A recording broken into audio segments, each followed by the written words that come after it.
Chapter 783. This time, there was no warning at all. It could be said that all the elites had been mobilized. A few hidden leaders who didn't show their faces at the moment gave a straightforward and cold-blooded statement to the three forces. If they succeeded, they would be rewarded with glory and wealth. If they failed, they would smash their heads outside Shenwu City. Wang Lin didn't have too many misgivings about this. Soldiers were trained for 1,000 days to be used in a single moment. The father and son of the Wang family were able to achieve what they had today because of his father's painstaking efforts. He didn't hesitate to fill the dog holes with gold and silver. In fact, Wang Lin knew the truth better than anyone else. For example, the steward of the Wang family was the one who truly hid his strength. Wang Lin's martial arts skills all came from that seemingly scholarly teacher.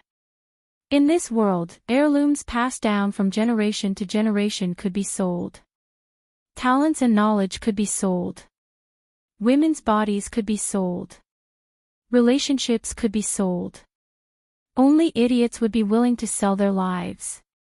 Wang Lin cherished his life and was even more afraid of death. However, he was willing to gamble. If he was going to gamble, he would gamble big. If it was a small matter, he would be a surplus general for the rest of his life. A dozen people, including Ren Shanyu, were the last group of Bailiang's lackeys who had secretly sneaked into Jinzi Mountain from Bailiang. Although she was as seductive as a famous prostitute who sold her body and smile in the prefectural city, her every move was charming and seductive. However, Ren Shanyu wasn't tall. Even though she was almost 30 years old and looked like a young girl who hadn't fully grown up yet, she was petite and delicate. She carried a pair of Xianhua axes and chopped people up like she was chopping pork. After many years of evolution, Jinzi Mountain had become a mix of good and bad people. After she went up the mountain, a few ignorant fellows sneaked into her house in the middle of the night. The next day, the gang members of the stronghold saw minced meat on the ground outside the courtyard. Several wild dogs and domestic dogs had eaten the minced meat. Later on, after Ren Shanyu got angry and chopped people up several times, her favorite action was to rub the blood stains on her bulging chest with her axe. Only God knew how such a baby-faced woman could have such a magnificent chest. Previously, when the three forces converged, they opened their eyes wide and finally saw the main person. Whether it was Lu Song, Wang Lin, or Ren Shanyu, these desperados, they were all surprised. Was the next leader of Bailiang?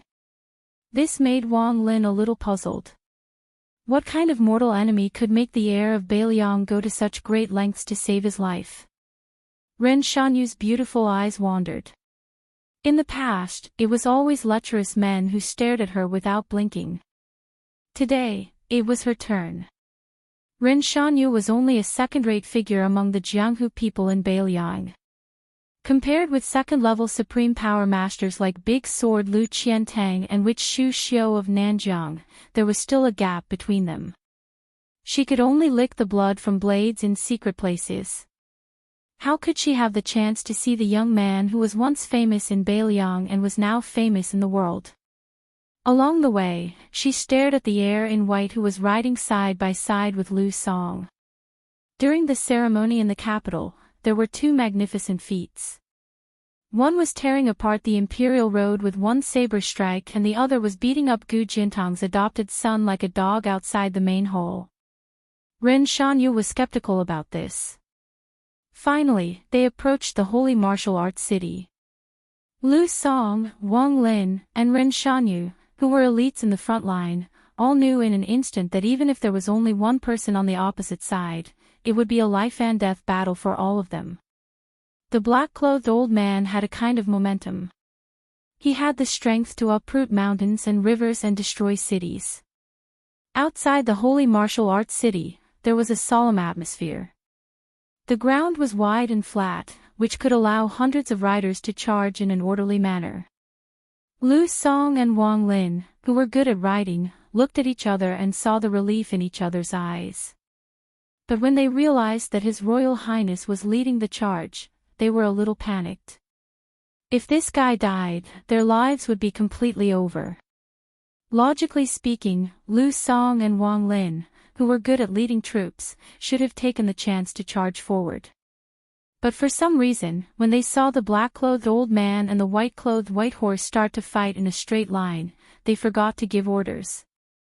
Not only were they and the 800 riders behind them slightly dazed, Ren Shanyu and the 200 bandits were also stunned.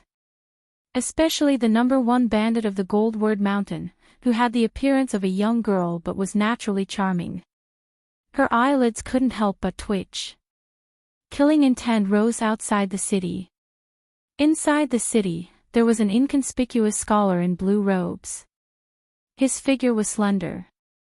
Maybe it was because of his handsome face, but he gave people the feeling of being gentle and weak. His fingers lightly twirled a piece of willow. A piece of willow in Beimang. When a piece of sword energy stabbed into the heart, it was rumored that as long as it was not an immortal of the land, even a first-rank expert would die obediently. He had a slight smile on his face and a lazy expression.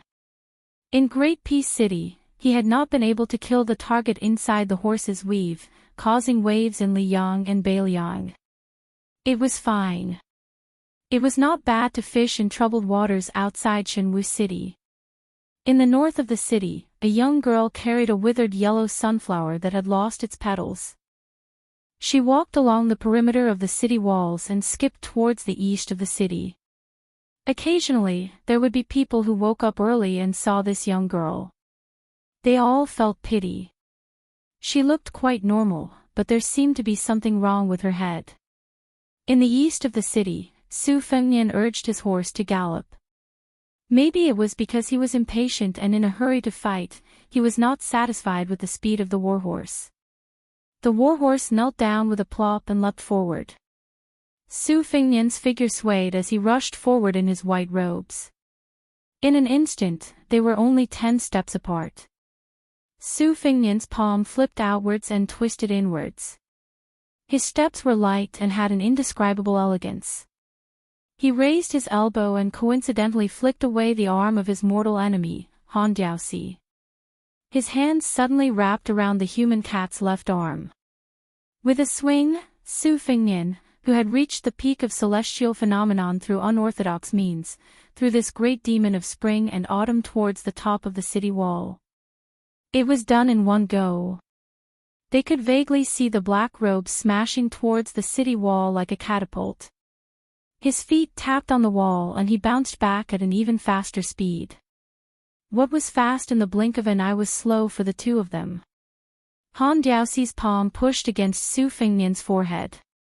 The black robes pushed the white robes back more than 20 zhang. At this time, everyone realized that the city wall was shaking. Snow had fallen to the bottom of the wall. Su Fengnian didn't just have a cold blade at his waist, he also had spring and autumn on his back. Han Diaoxi waited for Su Fengnian to stand still before he slowly rolled up his sleeves, revealing his arm full of red silk. What a good fight between the white robes and the black robes. What a good fight between white hair and white hair. Chapter 784. Handiao Temple rolled up his sleeves under the watchful eyes of the crowd. Strands of thin red rope floated in the air like small red snakes. They were densely packed together like mayflies, making one feel intimidated just by looking at them. Giving life to a dead object had always been the symbol of a celestial state master. For example, Chen Jibao was able to turn the plum wine from green to purple. Other than the fact that the plum wine was not ordinary, it was also closely related to his sudden appearance as a Confucian saint. Most of the past sword masters were also able to make a common sword communicate with the spirit, just like how a senior monk said that a stubborn stone nodded. Han Diaoxi did not rush to strike while the iron was hot. He put 2 fingers together and wiped the red cloud on his arm. The more relaxed and calm the cat was, the more suffocating the thousands of people opposite him felt. Some sharp-eyed people, especially the lackeys from Beiliang's prison, had already guessed Han Diaoxi's identity. This eunuch had experienced ups and downs in his life and had faced countless enemies. His martial arts achievement had always been regarded as a mystery. At that time, when Han Xingxian was still young, he flayed the red armor with one move. It could be said that he was born out of nowhere. This also opened the curtain of a new generation of Jianghu. After that, the green robe of Fengdu disappeared without reason. The North Spear Fairy Wang Xiu was killed by his disciple Qin Jibao. Even someone as strong as Li Chungang also ended the Jianghu with the matter of borrowing a sword after the Battle of Guangling River. Han Diaoxi looked at the young man opposite him who acted out of line and twitched the corner of his mouth. At first, he did not think that this person would dare to take the lead. According to common sense, the higher one's position was, the more one cherished fortune and fate. Fortune and fate were like water. If one did not put in the effort to gather the wind and gather the water, not to mention the continuous good fortune of their descendants, they might not even be able to protect themselves. This old man's song, the leader of the literary world, was like this. However, with Han Diaoxi's eyesight, after one move, he could see that Bailiang's momentum was just a low-level borrowing. Taoism invited gods to the heavens, Buddhism had Dharma subduing. Both were considered unorthodox, but their roots were orthodox. Southern Xinjiang's voodoo was the most insidious. It borrowed power from evil things and became a puppet of a mother and son. Han Diao Temple knew that Su Fengnian had temporarily borrowed his realm from an otherworldly item, but what surprised him was this clumsy action of sacrificing 800 to kill 1,000 enemies. However, Su Fengnian did not seem to have suffered much from the backlash. After being forced back by his palm, he still managed to maintain his composure. His qi was not scattered, and his true form was not revealed. Han Diaoxi was too lazy to ask. He also disdained to talk nonsense with a person who was about to die. Whether he was a donkey or a mule, it was nothing more than taking him out for a walk. Han Diaoxi did something that made everyone feel funny. He bent down and pinched a loose snowball that was not too solid. Many old people would become unreasonable like a child when they got older, but who would think that Han Diaoxi was so incompetent? Han Diaoxi slanted his palm and pushed gently. The snowball fell to the ground, but it did not fall straight down. It leaned to the side of the post road, where there was a lot of snow that had not been cleared in time. The deepest part of the snow was about 2 feet thick. The snowball, which was not even the size of a fist, rolled slowly at first, then became as fast as a wild horse galloping. It was like thunder rolling above the clouds. It became bigger and bigger. After 3 feet, it was half a man's height. After 10 feet, it was 2 men's height. After that, its momentum became even more shocking. The snowball scraped the ground. Not only did it stick 2 feet of snow, it even made grooves in the ground that was as hard as ice, causing the surface of the snowball to be covered with a lot of yellow dirt. The snowball drew an arc outside the post road and fiercely rushed towards Su Fengnian, who was about 20 feet away from Han Diaoxi. Han Diaoxi stretched out his hands and grabbed 2 balls of snow. He patted them again and 2 snowballs rolled out. It was as if 2 groups of people were having a snowball fight. Han Diaoxi's side continuously grabbed snowballs and patted them in a half arc. This time, he was alone against 1,000 people. Among the 1,000 people, there was supposed to be Xianyuan Qingfeng of Mount Hui, the successor of Instant Spear, Wang Xiaoping of Wudong, who had 3 swords. Naturally, there was also Su Fengnian and the celestial phenomenon otherworldly item, as well as Lu Song, Wang Lin, and Ren Shanyu, who were Bailiang's lackeys. The snowballs rolled and rolled at different speeds, forming a line with tacit understanding. As a result, the huge snowball that was the first to rush towards Su Fengnian was particularly eye-catching. No one was stupid enough to sit and wait for death. The young general, Wang Lin, who had already decided to stake everything on this one throw, laughed sinisterly and said, "Charge." The 50 cavalrymen stepped out in unison and began to charge at the same time. The horses' hooves went from light to heavy, and the road was immediately covered with snow. The clean white expanse of the road turned into a dark muddy road. Other than Wang Lin and the 50 cavalrymen beside him, the 30-year-old Ren Shanyu, who still had a youthful face, and 20 elite Beiliang spies also rushed out. She tried her best to calm her mind and hold her breath. She only felt that the world was clear and bright. The woman, who had a unique talent for martial arts, only felt that her breathing was as heavy as the sound of the horse's hooves.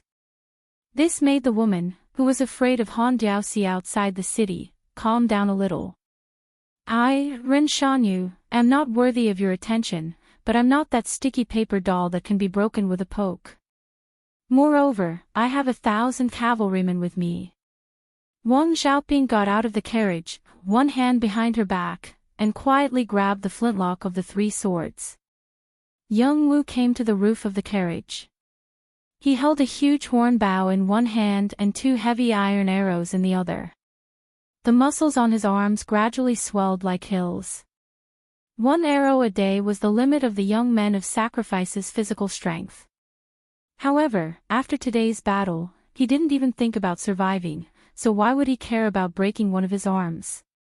The moment the woman in green pulled out the blunt spearhead from the bottom of the carriage, she ran with the spear with no expression on her face. Young Wu stood at a high place with a wide field of vision. He used the 1,000-pound drop to stand still. The carriage shook and the wheels of the carriage immediately sank, crushing a few ice tracks. This Beimang men of Sacrifice took a deep breath, pulled the big bow, and pointed the arrow at Han Diaoxi in one breath.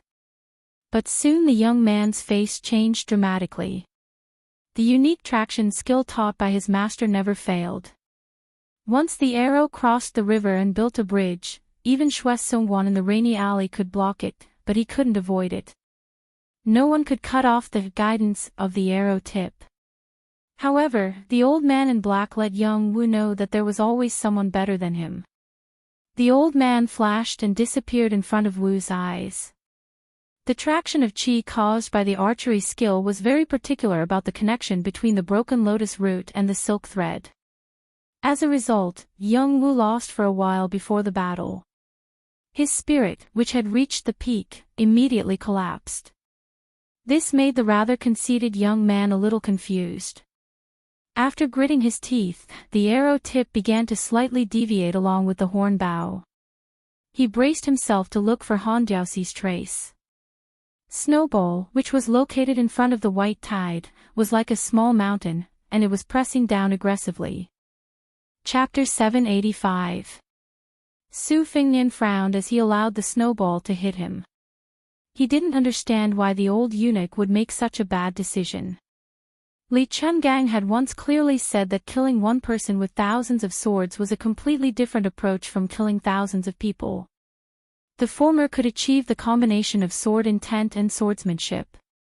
Therefore, in the battle by the Guangling River, the old eunuch's sword move was only the sword chi rolling dragon wall, which couldn't be considered the most brilliant move in Li Chuangong's swordsmanship career.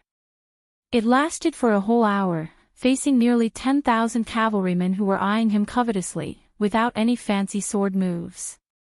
It was a battle that could shock the world and make ghosts and gods weep.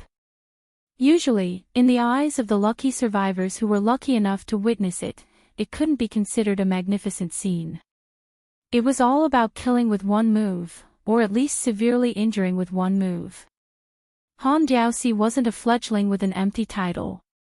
Instead, he was the most experienced person in the world who was best at catching rats.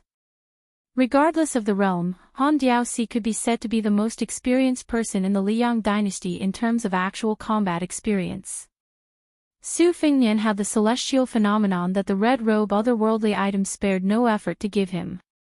His internal strength was unparalleled, even more so than when the Great Yellow Court was 60% damaged. It could be said that in today's battle, Su Fengnian had never been so confident, or even arrogant. Su Fengnian got rid of his doubts and distracting thoughts. He took a step forward and punched the snowball. When the snowball tumbled down violently, the moment Su Fengnian's fist smashed it, more than half of his celestial phenomenon attainment disappeared like a flood. Su Fengnian's arm was suddenly bent. During his trip to Beimang, Su Fengnian had experienced fierce battles on the verge of life and death. Therefore, he didn't feel anxious at all. He just followed his instinct and changed his fist into a palm. The headmaster cupped his hands together and took advantage of the momentum with his feet. He took a step back and dragged the snowball upward. He didn't want to break the snowball, but just wanted to break the rising momentum of the snowball rooted in the ground. Then, he leaned his body and bumped into the snowball with his shoulder. Using his body as a knife, he forcefully split the snowball in half. Although the two halves of the snowball were still tumbling forward, they didn't have any morale left and dissipated after 50 or 60 feet. Su Fengnian stood alone and held the saber at his waist with one hand. After he broke through the snow, the rest of the 50 cavalrymen from Beiliang had also succeeded in destroying the snowball. However, half of the armored cavalrymen also paid a heavy price. This was because after the snowball was split by the saber or pierced by the spear and exploded, there were tiny red ropes that shot out like poisonous snakes in the grass and killed the cavalrymen in one bite. The worst way to die was that more than a dozen cavalrymen and their horses collided with the red rope suspended in the air. They were split into two and fell dead on the ground.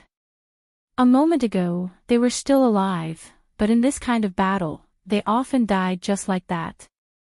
There was no room to think about it. Su Fengnian understood the situation and felt a little bitter. The cat and man had taken drastic measures. They didn't think about how to fight with Su Fengnian, who they wanted to kill. Instead, they targeted the otherworldly item, Su Ying. The snowball passed by like a fish swimming in water. The red-robed otherworldly item hiding in the snow didn't have any room to move. It was obvious that it had been drained of the pond to fish. It didn't have any flaws. When a snowball passed by, a red-robed otherworldly item quietly floated in front of another snowball. It tried its best to hide its body and resonate with the heaven and earth.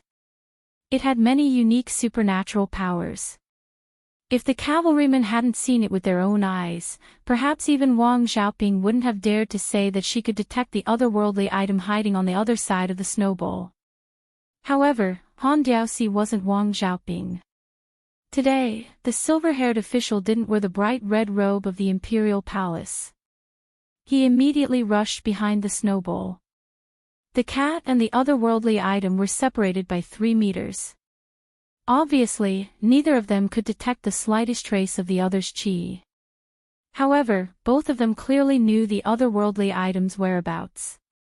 The otherworldly item had no choice but to withdraw 40% of its celestial phenomenon cultivation.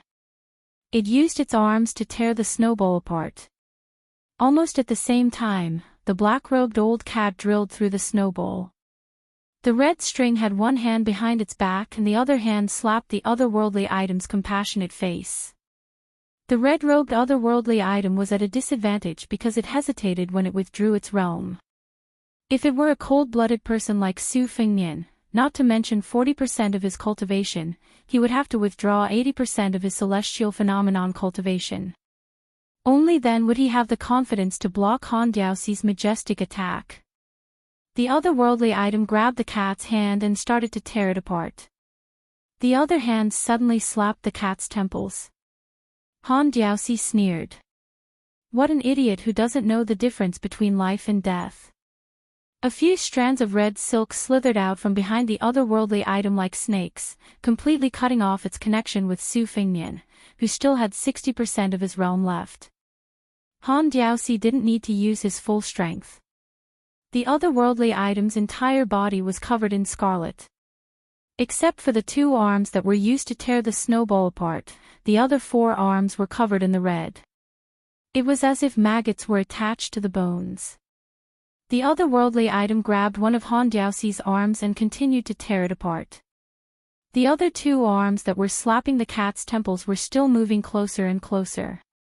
Moreover, under the piercing pain, the otherworldly item's free hands smashed down on Han Diaoxi's lower and middle dantian. After being hit by Han Diaoxi's red snake attached to a dragon, the otherworldly item's compassionate face didn't seem to be affected at all. Even Wang Xiaoping, who had a strong will, was somewhat moved. Ignoring the otherworldly item's 4 bloody arms, Han Diaoxi grinned evilly. Kill another celestial phenomenon. The right hand behind his back finally waved. The arm that was grabbed pushed forward, stretching the distance between them.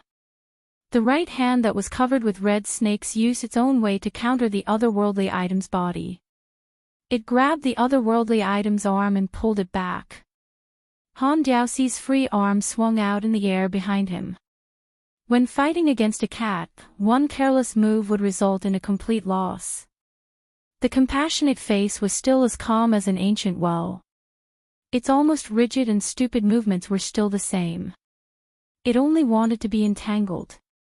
Han Diaoxi was about to tear off the otherworldly item's second arm. The white-clothed man dashed forward. Beiliang unsheathed his saber. Armor removal. Han Diaoxi had skinned and removed the armor of one of the 4 grandmasters, the talisman general Hongjia. Of course, he wouldn't do the same to this young man who was attacking him. He laughed and threw the otherworldly item away. Then, his body moved backward. A bottomless ravine was torn open on the ground. In this bloody battle, Han Diaoxi wasn't going to pretend to be noble and virtuous. In order to kill Su Fengnian, he could do anything. This kind of person was the most terrifying. Su Fengnian didn't take advantage of the situation to chase after him. He turned around and went to the otherworldly item's side.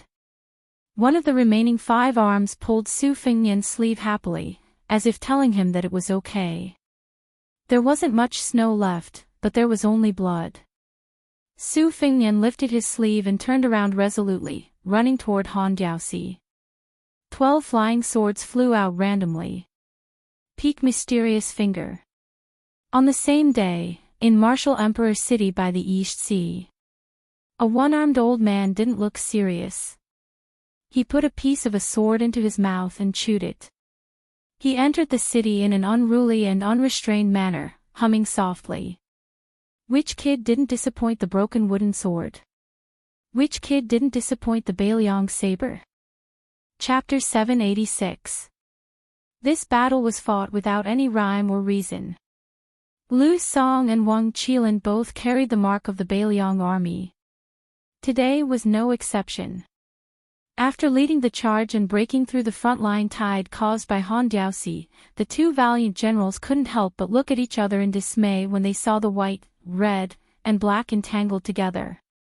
They could see a hint of awkwardness in each other's eyes and were clearly at a loss of what to do. Originally, they thought that they could take advantage of the situation by relying on their 800 cavalrymen and 200 scattered Jianghu soldiers. No matter who the opponent was, they would be able to take advantage of them as long as they charged forward. However, their young master, who they would have to rely on in the future, was like a rash youth who didn't understand the ways of the world. He wanted to be in the limelight and insisted on fighting one-on-one with Han Diaoxi even after the 6-armed demon's defeat. This made the scholarly general Lu Song somewhat resentful. He thought, if you die outside the Shenwu city, all the humiliation we've endured for the past 20 years will be for naught. Lu Song raised his spear and stopped his horse. His eyes were gloomy. Wang Lin was young and hot-blooded. He felt that this Beiliang heir, who was younger than him, was a little reckless. However, his temperament was somewhat to his liking. At the very least, he didn't act like a coward and let the hundreds of brothers behind him rush to their deaths. Wang Lin held a pair of Thunderlord hammers. This was a martial art passed down from his ancestors. His father was a hero of the forest and had hammered a peerless general of West Chu to death at the Battle of Scenic River. Although he was suspected of bullying his opponent because he was exhausted from fighting for a long time, he had still hammered the enemy general's chest. Wang Lin was born with outstanding physical strength. His pair of Thunderlord hammers weighed 60 kilograms. Not to mention fighting for a long time, it would be a huge burden for an ordinary soldier to charge on a horse. Wang Lin swung one of the hammers and stared at the battlefield. He felt dizzy and dazzled. Ren Shanyu reached out to stroke the hair on her temples. Her eyes were blurred. She had often heard that the young master of Beiliang was extraordinarily handsome and that he was a first-class playboy. She and her sisters, who had been through bloody battles, chatted in private and didn't really believe the rumors that came later. They said that he personally went to Beimang and cut off the head of the king of Northern Courtyard, Su Huainan, and even killed the fifth raccoon of Bingbing Mountain. Ren Shanyu only thought that even if he really practiced the saber seriously for a few years, his realm was limited. After all, the level of one's cultivation was related to the number of secret manuals, but it was not necessarily related. One should not bite off more than one could chew. Ren Shanyu was an experienced person, so she knew better than the average person that quality was more important than quantity. But today, she saw with her own eyes that although she was at a disadvantage against the well-deserved 10th person in the world, after all, he had made the human cat attack several times. She admitted that even 10 Ren Shanyu would not have such ability. Ren Shanyu had no way out compared to the martial artists like Lu Song and Wang Lin. After entering Beiliang, which was a cage that imprisoned many ferocious beasts, she had never heard of anyone who could walk out without losing at least a few layers of skin. Ren Shanyu remembered a famous Jianghu giant who was once in the martial arts world. He didn't do his job well and was forced by Chu Lushan, who was in charge of half of Beiliang's spies, to cut off one of his eyes and one of his arms. He struggled at death's door and worked as a chef for more than 10 years. 10 miles away from the Shenhui city, several riders galloped over. The leader was the White Bear Yuanzhuazong. The battle outside the city was in full swing. The Shenhui city, which had been alerted by the news, had already begun to close the city and impose martial law. The scholar in green robe leisurely walked along the river with a withered willow branch in his hand. In the eyes of the passers-by, there was a huge difference between him and Dong Tai, who had become the god of sword with a peach blossom branch. However, those who had truly experienced the power of the Beimang willow branch no longer had the chance to lower their guard, except for the black-clothed youth who had entered Beimang with a black tiger. As for Su Longxiang, who had caused him to fail for the first time in his life, the scholar-like #1 killer of Beimang certainly could not forget about it. He had planted a willow branch with his own hands, but it did not bear fruit. This made him feel a little regretful. Fortunately, he did not kill the gifted Su Longxiang in the Liang dynasty this time. Instead, he went to kill Su Longxiang's brother, which was also a pleasure. It was a pity that he, Ma Wei, did not make a move and cause trouble for the Beimang and Liang dynasty. He could only settle for the next best thing, which was to launch a sure-win attack outside the Shenhui city. This made him feel a little regretful. When he seemed to be strolling leisurely, he was still a few miles away from the city gate. However, the river in the city was also nearing its end. When the city gate seemed to have been hit by a huge rock, there was a ripple of qi. With his cultivation base, he could naturally feel it clearly. However, he was not in a hurry. Every time he did the dirty work, he had to pull chestnuts out of the fire. The most important thing was to control the fire. Now, he was in the pot. Haste makes waste. He was not in a hurry. With Han Diaoxi's mystic comprehending strength, as long as that white-haired guy did not stupidly rush to his death in reincarnation, he would be able to tease him for at least an hour. For the first time, one section Willow has some respect for the notorious Catman. Crossing the threshold and killing the celestial phenomenon with the finger mystery, isn't it the realm that half of his peers dream of? He suddenly stopped in his tracks. As far as the eye could see, there was a black-clothed youth blocking the way. The young man grinned and pointed at his chest. One section Willow also laughed. Previously, he was the Oriole behind, attacking others. He did not expect that this time it would be reversed. One section Willow glanced at the river covered with ice and snow, somewhat self-deprecating. How could one not wet his shoes if he often walked by the river? He threw away the dead branch, and a thin hiltless short sword slid out from his sleeve. When the one-armed old man who was addicted to eating swords entered the city, Death Soldier Ian stopped at the gate of the Eastern Sea Martial Emperor city. He carried a big box on his back. Originally, there were more than 20 swords, but they were all empty. They were all famous swords in the Yuyan Mountain Villa. Each of them could be described as cutting iron like mud. However, during these days, he had been following the old man from afar. The swords in the box were just like the broken food in the roadside stalls. Which family's child was a little greedy and could buy them back with a few coins? Along the way, Ian walked cautiously and sullenly. However, thinking of His Royal Highness's instructions, he did not dare to show the slightest dissatisfaction. In order to fish out accurate information from the old man, he could only serve him carefully. In fact, the two were already close to the Martial Emperor city half a day ago. According to His Highness, they would enter the city when they saw the blue and white one in the sky of the Eastern Sea. The old man's gaze was somewhat unfriendly, but in the end, he was patient and gave him a lot of face. Although Ian was the top Death Soldier assassin in the dynasty, he looked simple and clumsy, like a street vendor. It was just that his body was a little sturdier. It was hard to imagine that he was a terrifying figure who had personally participated in the assassination of Di Shiyuan. At this time, he was carrying a big box and standing outside the city as if relieved of a heavy burden. He was not eye-catching at all among the famous heroes of Jianghu who came and went. Ian turned back and left the Martial Emperor city. At this time, he definitely could not make it in time for the battle. He only hoped that the new master of Bailiang would be safe and sound. After more than 20 years of suffering, there was no reason for him to die in a foreign land. It was snowing heavily in the world, and the sky was unimaginably bright. A sword was suspended in the 9 heavens. Ancient books and poems used the words riding the wind and descending to immortality to describe the freedom of immortals. Scholars and officials climbed high to write poems, seemingly in a leisurely mood, but in fact, the mountain road was bumpy. Often, a round trip to a famous mountain would take half a day or even a whole month.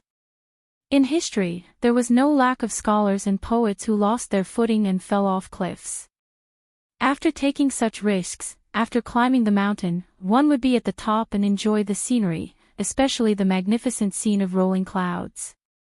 The place where the sword was suspended was high above the splendid sea of clouds. Standing in it was like standing on the shore of the sea. At this time, it was close to dusk and the sun was setting in the west. The sea of clouds was colorful and incomparably magnificent. A few of the colorful clouds were like vertical waterfalls, daunting at first sight. If the chi cultivator white butterfly on the lake of Yuyan Mountain Villa was said to be somewhat like an immortal, but this woman standing on the sword was like a fairy in both body and spirit. When she was able to ride the sword, every time she felt gloomy, she would break through the clouds alone. In this kind of fairyland, she would be lost in thought. She could not even say that she was watching the sea and comprehending the sword, she was just in a daze. Dozens of feet above the sea of clouds, there was a thin layer of golden clouds, like a building on top of a building. No wonder there was a saying in the Taoist classics that there were 9 heavens and 18 floors. After she came back to her senses, she rode the sword and rose from the ground. The floor was within reach of her hand.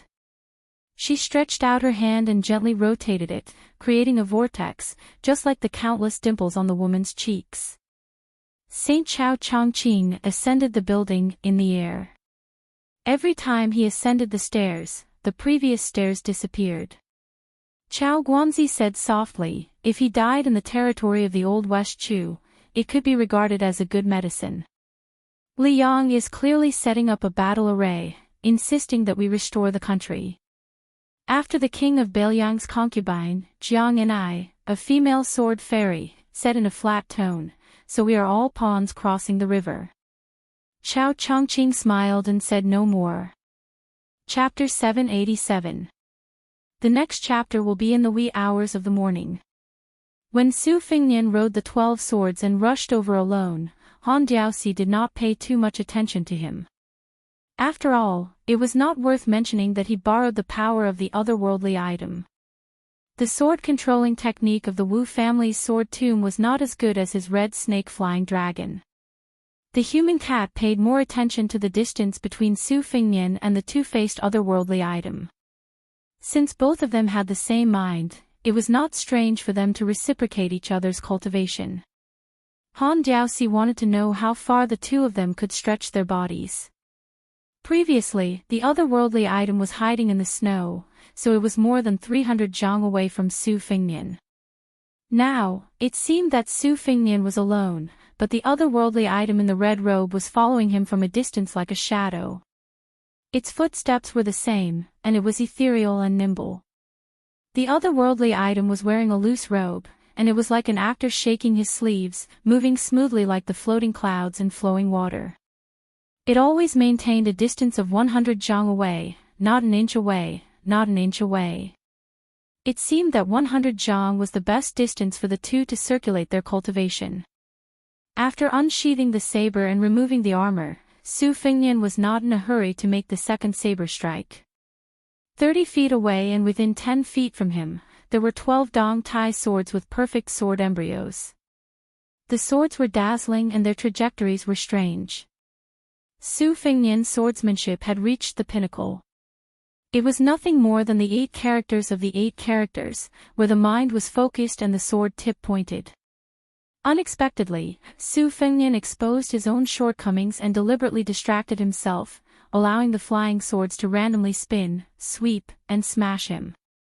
It was like a child fighting, a shrew blindly scratching her face with her eyes closed. He did not have the style of a master in chaos at all. Han Diaoxi sneered in his heart. He strolled leisurely in the courtyard, stretched out his index finger and pointed in the air. Originally, if Su Fingnian dared to concentrate on riding the sword, with Han Diaoxi's understanding of the mysterious finger realm, he would definitely make this kid suffer. Mysterious finger realm, kowtowing to ask for immortality, that was just a biased view of Taoism. The mysterious finger realm was more profound than that. Everything in the world had a ritual, from the ebb and flow of the tides, to the waxing and waning of the moon, to the blossoming and wilting of the flowers, to the blowing of the wind.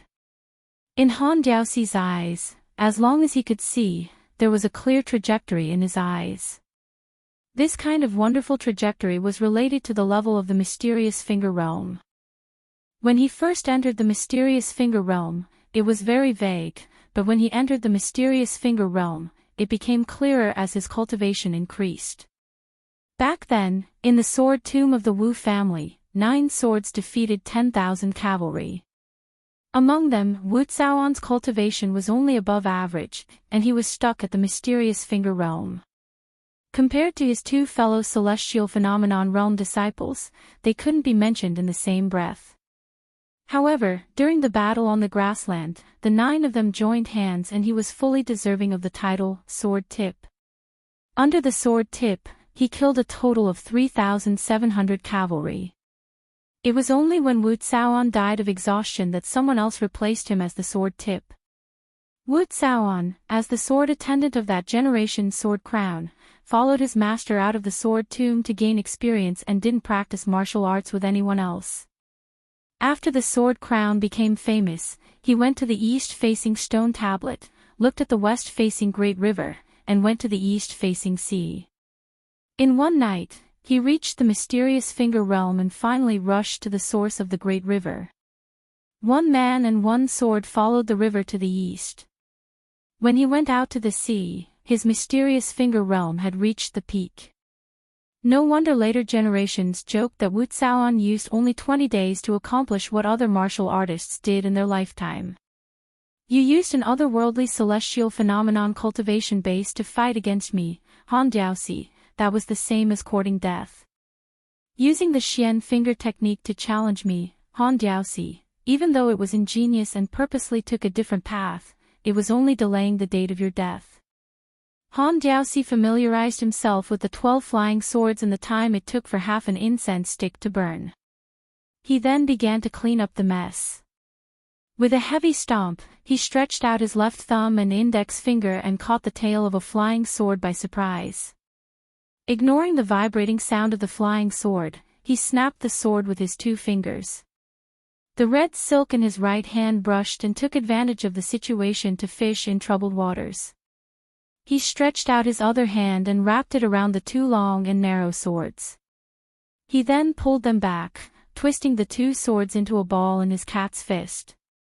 Han Diaoxi casually threw away the destroyed flying swords. He then boiled the plum blossoms, chopped the bamboo horses, and broke the peach blossoms in one go. He sneered, "Dong Tai, only when you use these 12 swords can you be considered serious." Su Fengnian's state of mind was as tranquil as an ancient well. He waved his right hand and finally used his will to control the remaining 9 flying swords. With the momentum of an immortal caressing the top of his head, he smashed them towards Han Diaoxi. The Beiliang saber in his left hand was indomitable. The green dragon sleeve was thrust towards Han Diaoxi. Han Diaoxi ignored the rain of swords and stepped out of the sword formation. Although the 9 flying swords were aimed at his back after they missed him, he ignored them completely. He took a big step forward and smashed the strong energy released by the Beiliang saber. The energy exploded in all directions.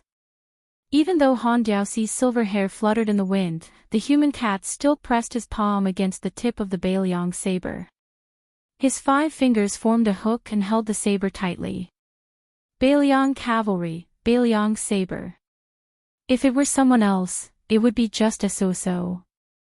Without waiting for Su Fengnian to loosen his grip, Han Diaoxi raised his saber and kicked Su Fengnian's abdomen. Su Fengnian seemed to be unharmed, but the snowy ground around him was filled with ripples of energy. The ground cracked with a loud bang. Han Diaoxi frowned. This brat was carrying a sheathless sword on his back, but he was still unwilling to let go of his saber. Han Diaoxi's palm moved along the tip of the saber and pulled it back. The handle of the saber was like a bell, slamming into Su Fengnian's chest. Su Fengnian's face turned pale, but the otherworldly item in the red robe that was 18 feet away had already spat out a mouthful of scarlet blood. Han Diaoxi did not show any mercy. He turned around and swept his leg across Su Fengnian's shoulder. Su Fengnian was like a rootless duckweed that was blown away by the strong wind. His feet left the ground, but because he was holding the saber tightly, his body that was flying through the air could not move. Han Diaoxi and Su Fengnian, one vertical, one horizontal. Between them was the Beiliang saber without a tip. The 9 flying swords were like moths darting into a flame. However, they were all outside the lantern's thick paper and could not get close to the human cat that was the wick of the lantern. Han Diaoxi saw that this brat was acting recklessly, and a hint of anger appeared on his face. A red thread snake quickly climbed onto the Beiliang saber. Just as it was about to wrap around Su Fengnian's palm, the latter suddenly grasped the handle of the saber with both hands. He recalled the time when the Beimang saber encountered a tornado on the land, when the wind blew, and when the wind blew, the Su Fengnian's palms were covered in blood. At this moment, Su Fengnian's body was like a tornado on the ground, and his palms were instantly covered in blood. Han Diaoxi did not change his stance. He let go of the tip of the saber and let the saber in his palm wreak havoc. His eyes were sinister, and his voice was soft and eerie. What a good story of a tornado hidden in a wine immortal cup. Interesting. No wonder Li Chungang was impressed by you. Just as Han Diaoxi was about to deliver the killing blow, a green-clothed woman with a spear came from the southeast. Han Diaoxi's xian finger finally showed its magnificence, as heavy as snow. In the blink of an eye, he used his xian finger to crush Su Fengnian's will into one of the flying swords. With a loud bang, the woman used the xian lei spear to rebound it like a spinning top, avoiding the sharp edge of the flying sword. She spun in a forward arc, the tip of her feet stepping on the ground, knocking both of them back with the force of 1,000 pounds. Han Diaoxi snorted coldly. Although it had only been 2 moves, it was clear that the man and cat were tired of this little girl's provocation. His left hand was placed a few inches below the tip of the Xianlei spear, and his feet moved lightly in a semicircle, completely dispersing the force of the Xianlei spear. The woman, who did not have the majestic cultivation of celestial phenomenon, immediately flew away like a kite with a broken string. Han Diaoxi held the Xianlei spear and threw it towards the place where the woman fell. The speed was so fast that there was no whistling sound, just silence. Blue Bird was no longer the woman from the Battle of the Reeds outside Xiangfan City. Although the spear seemed to be going straight through her chest, her mind was clear. She stepped on the empty air and glided back steadily in the air, hurried but not in a sorry state. She held the blunt spearhead with both hands and fell diagonally to the ground, creating a mud pit with each step, forcibly stopping her decline. Han Diaoxi coldly snorted. Although it had only been 2 moves, it was clear that the man and cat were tired of this little girl's provocation. His left hand was placed a few inches below the tip of the Xianlei spear, and his feet moved lightly in a semicircle, completely dispersing the force of the Xianlei spear. Without a majestic cultivation of celestial phenomenon, the woman immediately flew away like a kite with a broken string. Han Diaoxi held the Xianlei spear and threw it towards the place where the woman had fallen. The speed was so fast that there was no whistling sound, just silence. Blue Bird was no longer the woman from the Battle of the Reeds outside Xiangfan City. The spear seemed to be going straight through her chest, but her mind was clear. She stepped on the empty air and glided back steadily in the air, hurried but not in a sorry state. Blue Bird was no longer the woman from the Battle of the Reeds outside Xiangfan City. The spear seemed to pierce to kill her, to her chest, but her heart was clear. She stepped on the ground, and steadily glided backwards. She held the Xianlei spear with both feet. She stepped on the ground, creating a mud pit, forcibly stopping her decline.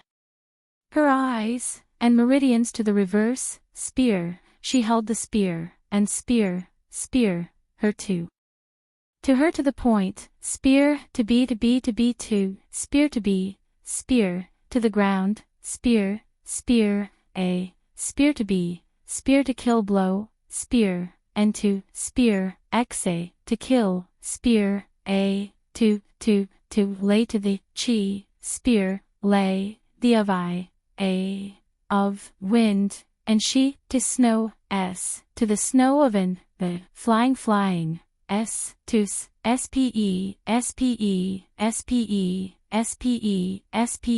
to spear, the, spe. Spear, he was truly unafraid of death. Chapter 788.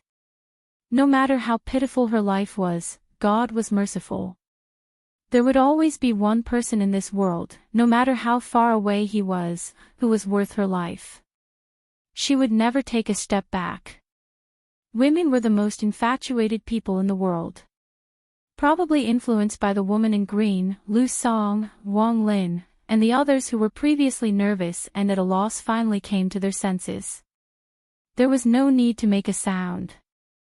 When the 2 cavalry took the lead to charge, the elite cavalry under both sides almost charged silently at the same time.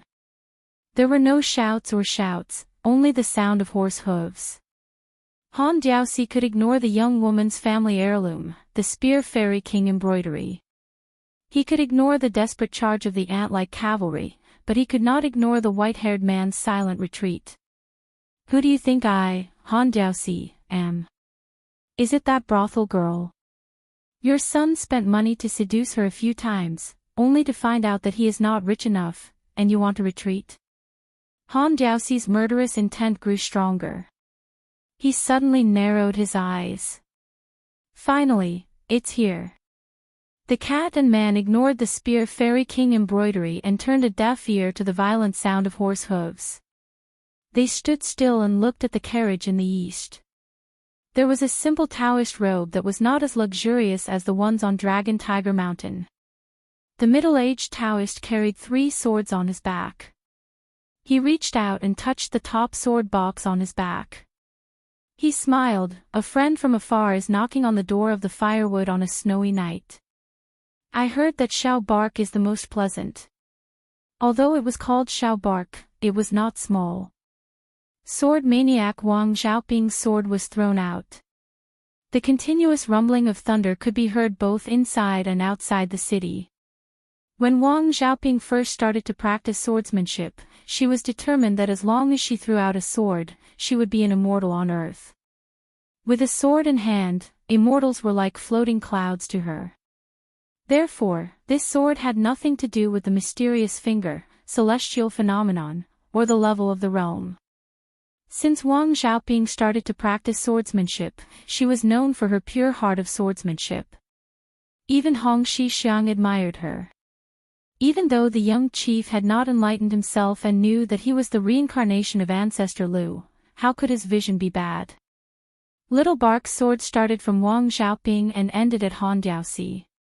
It was like a long rainbow hanging in the sky. It was the first time that Han Diaoxi showed such a serious expression. The reason why Han Diaoxi was able to force his way into the ranks of the top 10 in the world was because of his unparalleled advantage in terms of cultivation level. His mysterious finger was comparable to Dong Tai, and he was good at killing celestial phenomenon. Therefore, as long as one had not stepped into the lofty earth immortal realm, otherworldly items like the red robe would never enter his eyes, let alone Xianyuan Qingfeng, who took the initiative to retreat in the face of danger. However, Wang Xiaoping, who was born for the sword and was even willing to die for the sword, was different. Han Diaoxi respected the sword that hung in the sky and did not feel any fear. With a wave of his sleeve, his arm was like a snake's den. The red ropes were like small snakes raising their heads to show off their power, making chi-chi sounds. This sword could not be avoided, and Han Diaoxi did not want to avoid it either. Being surrounded by killing intent from all sides, facing the endless fierce attacks of everyone, especially Wang Xiaoping's sword that was currently like a rainbow, he still smiled and raised his hand to raise the scarlet rainbow. He soared into the sky and faced Little Bark head-on. The sound of a great bell resounded throughout the world. The vibration caused the walls of Shenwu City to shake again. The snow and the cracks of the walls could not stay still and rustled down. Dust flew everywhere, black mud and white snow intertwined. After the dust settled, Han Diaoxi was safe and sound. Only the scarlet red around his arm seemed to have faded a bit. Han Diaoxi pulled the corner of his mouth and laughed loudly. Wang Xiaoping, does this sword of yours count as slaying a flood dragon? You still have 2 more swords, why don't you use them together? After 3 sword strikes, I will peel off your skin and bones and make Wudong lose a peak. As he spoke, everyone realized that the tip of the red spear in the hands of the green-clothed girl was pressing against the back of the old eunuch's heart, but it seemed to be unable to move an inch into his flesh. The spear of Xana bent in an eye-catching arc, close to a full moon. It was enough to show the strength of the pretty girl. Han Diaoxi saw that Wang Xiaoping was indifferent and knew that with the temperament of this Wudong sword maniac, she would not be provoked by words. He did not waste any more words and turned his head with a calm smile. Little girl, are you not afraid of breaking Wang Xiu's precious relic? On the roof of the carriage, the death warrior Wu drew his bow. The arc of the bow was better than the spear of Xana.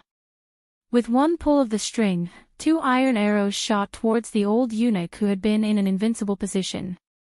After the young man shot the 2 arrows, he staggered back 2 steps. The blood vessels in his right arm burst, and suddenly a string of blood flowers bloomed. His face was pale, and his eyes were fixed on the damn cat that just didn't die. Elegant names Sun and Moon stand side by side, common name flying on the couch. The young man's name was learned in particular, both elegant and common. The young man Wu liked it very much and was very satisfied. Han Diaoxi took a step back. Wu Fu used all his strength to pull up mountains and rivers, but if he added a feather's weight to the mountains and rivers, he could still crush people to death. The spear of Xana, which was already bent to the extreme, immediately flew away. The girl in green was thrown back and rolled for 6 or 7 feet. Her green dress was no longer clean and was covered with dirt and mud. She stood up with difficulty and grabbed the falling spear of Xana. The spear of Xana was the unique skill of the Wang family. Chen Jibao's plum blossom turned from green to purple was also born of this skill. However, when used by him, the green was much better than the blue. During Wang Xiu's lifetime, his biggest regret was that he did not have a son to pass on his unique skill. That was why he taught his disciple Chen Jibao everything he knew. Because the Wang family's spear skill required the support of a strong body and emphasized the counterflow of qi. It was an unorthodox and overbearing method that was most harmful to the body. A woman's body was originally soft and feminine. Such a sinister method was tantamount to adding insult to injury. Later, Chen Jibao became famous for killing his master. Wang Xiu's death was far from what the outside world thought. The moment Blue Bird held the relic, she spat out turbid air and swallowed back the dirty blood. Men of sacrifice deserved to die. Han Diaoxi casually grabbed an iron arrow that was very close to his eyes. He was surprised because the second iron arrow had disappeared. Even with his almost unparalleled sharp perception, he could not find out where it was. He casually threw out the iron arrow that had already appeared. It pierced through the head of a horseman in the distance, causing him to fall off his horse and roll on the ground. Han Diaoxi turned his head and glanced at the young woman who was accumulating power with her spear. He did not look at her anymore. His gaze was cold as he looked at the black mass of valiant cavalry charging with crushing momentum. He muttered to himself, "Is the human cat so unintimidating?" Han Diaoxi rose from the ground. His momentum was exactly the same as Wang Xiaoping and Xiao Fei's sword. It was not something that ordinary cavalry could contend against. With a stomp of his foot, he broke the waist of a man and a horse. The horseman behind the dead man and the horse did not have time to change direction and raised his spear without hesitation. Han Diaoxi did not make a move at all. He went straight ahead and struck the horseman who had bounced off the huge charging force of the warhorse. The entire warhorse crashed straight into Han Diaoxi's body. It was as if it had crashed into an iron wall, and the warhorse died on the spot. The horseman who was skilled in horsemanship fought with his life on the line. He slapped the back of his horse and leaped up, chopping down with his blade. Han Diaoxi did not make a move, and the horse was instantly split into pieces. Before the countless pieces of blood fell to the ground, Han Diaoxi had already continued forward. The third horseman in the line slightly leaned to the side, relying on his intuition to chop at the head of the black-clothed eunuch. He had just raised his blade when he was pushed by Han Diaoxi to the side of his warhorse. The man and horse were thrown horizontally into the air, bringing disaster to the other horsemen. They fell to the ground together. If it was only this horizontal death knell, with the ability of the two horsemen, they would not have died together with their horses. However, the human cat's attack was so vicious. The red silk wrapped around his arm came and went, and the two valiant horsemen were split into 5 pieces on the spot. Han Diaoxi didn't give the frontline cavalry a chance to turn around. He retreated as he fought, making it clear that he wanted to kill all of the cavalry by himself. In the eyes of the second group of cavalry, they were as soft as tofu. Wang Lin's heavy cavalry and Lu Song's light cavalry were all so fragile. Wang Lin brushed past them, and one of his arms was separated from his body along with his bronze hammer. If Lu Song hadn't rushed over and blocked the red thread with his spear, Wang Lin would have followed in his footsteps and been torn apart. The two cavalry leaders were lucky enough to survive and fought side by side. Not only did they not leave the battlefield, they continued to approach the human cat, one of the 3 great demons of the spring and autumn period. Ren Shanyu gritted her teeth and gripped the axe that was seriously incompatible with her delicate body.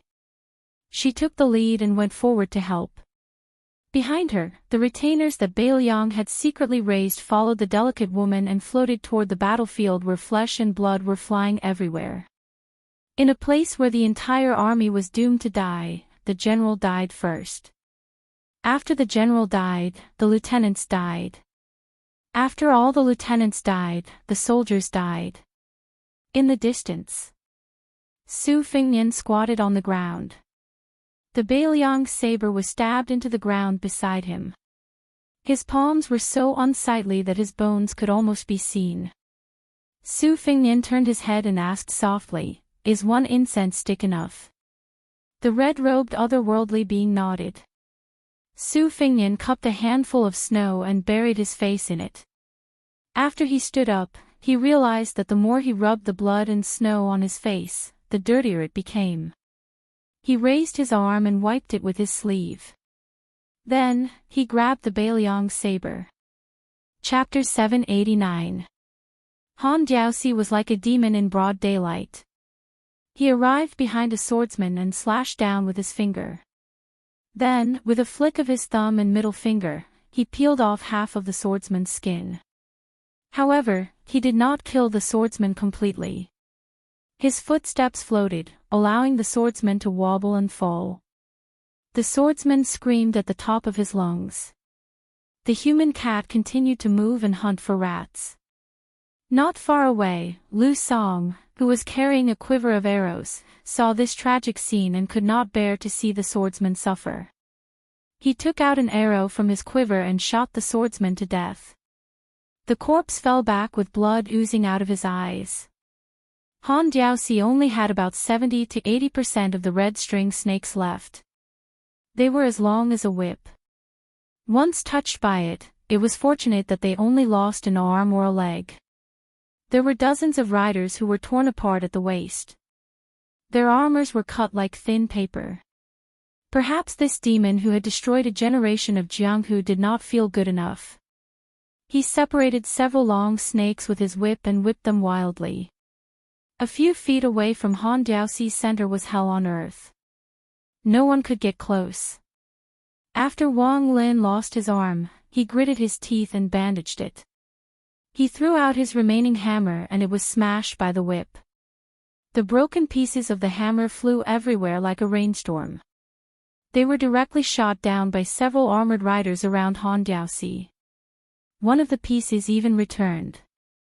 If Wang Lin did not quickly pull out his sword to block it after throwing the hammer, he would have been pierced through the chest and died. However, even though he blocked it, the power of the strike still caused Wang Lin to fall off his horse. Lu Song rode his horse over and bent down to grab Wang Lin's shoulder. He helped him onto his horse and the two of them became one. The cavalrymen who were armed with crossbows were also rendered futile. There were a few times when they fired their arrows between the gaps of the battle formation, but they were like catkins that disturbed the enemy but did not harm them. Instead, they were absorbed by the Handiao temple with the terrifying force of a whale swallowing them whole. It looked like they had been shot into a hedgehog, but in the blink of an eye, they were all shot back in the opposite direction. A circle of war cavalrymen was completely annihilated. Most of the crossbow arrows penetrated a person's body, but their momentum was still swift and violent. Taking the head of a general in an army of millions had always been regarded as a preposterous talk. The sword emperor of Shishu who guarded the country for the emperor could not do it. Before the fall of the country, the sword masters of the Donghua sword pool of the older generation also could not do it. However, at this time, Han Diaoxi was indeed in a place where there was no resistance. Lu Song and Wang Lin who led the troops and managed the army could be considered outstanding, but they really did not have the experience of thousands of people charging to kill one person. They could not come up with a perfect plan for the time being.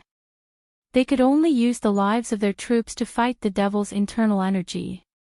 Fortunately, there were martial arts masters like Ren Shanyu who interspersed and supported Han Diaoxi. Although Han Diaoxi killed casually and leisurely, after all, he did not cause the morale of the two cavalry troops to collapse. Just by helping to stabilize the continuous offensive of the cavalry troops, more than 80 Bailiang men of sacrifice had already been reduced to half. Except for a few people, they were not Han Diaoxi's match. Without exception, they were all killed. It had only been less than half an incense stick's time. Ren Shanyu's hair was disheveled. She was not at all charming like when she was a bandit on the mountain. When she had time to catch her breath, she caught a glimpse of the white-haired young man who was far away from the storm. Women were fickle. Earlier, she admired the handsome Shizi's great achievement in saber skills. Now, she could not help but feel resentful. She resented him for not being a tyrant in Beiliang and provoking such a troublesome living king outside of their territory. The reason why Ren Shanyu clenched her teeth and did not retreat was not that she was risking her life to win some favor. Instead, it was because Su Fengnian's personal servant, the green-clothed woman, was holding a red spear and looking for Han Diaoxi to fight to the death. That woman was unafraid of death. Under the shadow of Beiliang, Ren Shanyu, whose life was as fragile as paper, did not dare to retreat even if she was extremely timid. If a general retreated after a fight to the death, even a lowly soldier could be killed. After the green-clothed woman joined the battle, she did not blindly kill with brute force. Instead, she retreated several feet away after she missed her target. Everyone was amazed by her spear art. They did not notice that her lips moved slightly to swallow blood time and time again. Ren Shanyu took a deep breath, calmed herself down, then gave a glance to a few familiar guards around her. Next, they formed a triangle and broke into the battle formation. Han Diaoxi held a head with one hand, pulled the head out of the body and threw it backward, smashing one of Ren Shanyu's broad axes into pieces. The woman coughed out a mouthful of blood and kneeled on the ground, covering her mouth with both hands. Blood was dripping down from between her fingers. Some cavalry commanders fought to the death first, while the other two groups of cavalrymen died one after another. 400 died. Nearly half an hour had passed. Han Diaoxi lowered his head and glanced at the few red whips, which were not as magnificent as the first one. Outside Kuei Gate Pass in the western region, Han Xingxian was trapped in one of the three battles. He didn't make it to the crucial Iron Gate Pass. He didn't spend too much time fighting against the 3,000 elite cavalrymen led by Wang Ji. Instead, he directly broke through the thick battle formation and headed west. Still, he didn't make it in time to save the Prince Xiao Kai. In the view of this former head of the ceremony directorate, if the young master wanted to sit on the dragon throne, as a servant, he had to step back step by step. First, he had to hand over the head eunuch, and then gradually retreat behind the scenes. From a person with power that could overturn the world, he had to become a living dead, obediently hiding in the shadows behind the scenes, and then die in front of the current emperor. He guarded the Zhao family, and caught countless rats during and after the spring and autumn period. Other than the red armors, there was also a secret celestial state being, who was later made into the golden armors. As for the level 1 Vajra finger, there were over 10 of them. They were called devils, and Han Xingxian deserved to be called devils. If Huang Sanjia and Su Xiao joined hands and destroyed the spring and autumn period, then Han Xingxuan's assassination and Su Xiao stepping into the martial world destroyed the martial world together. Han Xingxian knew that he was foolishly loyal to the Zhao family, and he never regretted it. Han Diaoxi threw out all the long whips he had. The whips sounded like firecrackers, and were as powerful as serpents swimming in the river.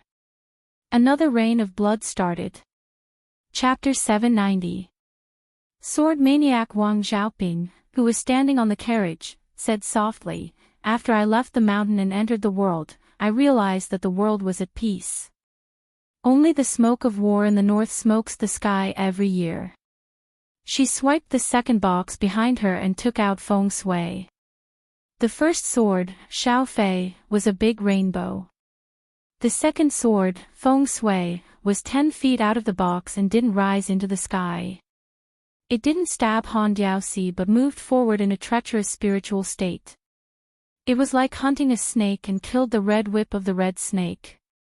After killing all the red snakes, Feng Shui couldn't catch them and had no hope of killing the snake man Han Diaoxi. It turned into fine powder at a low altitude and disappeared with the wind.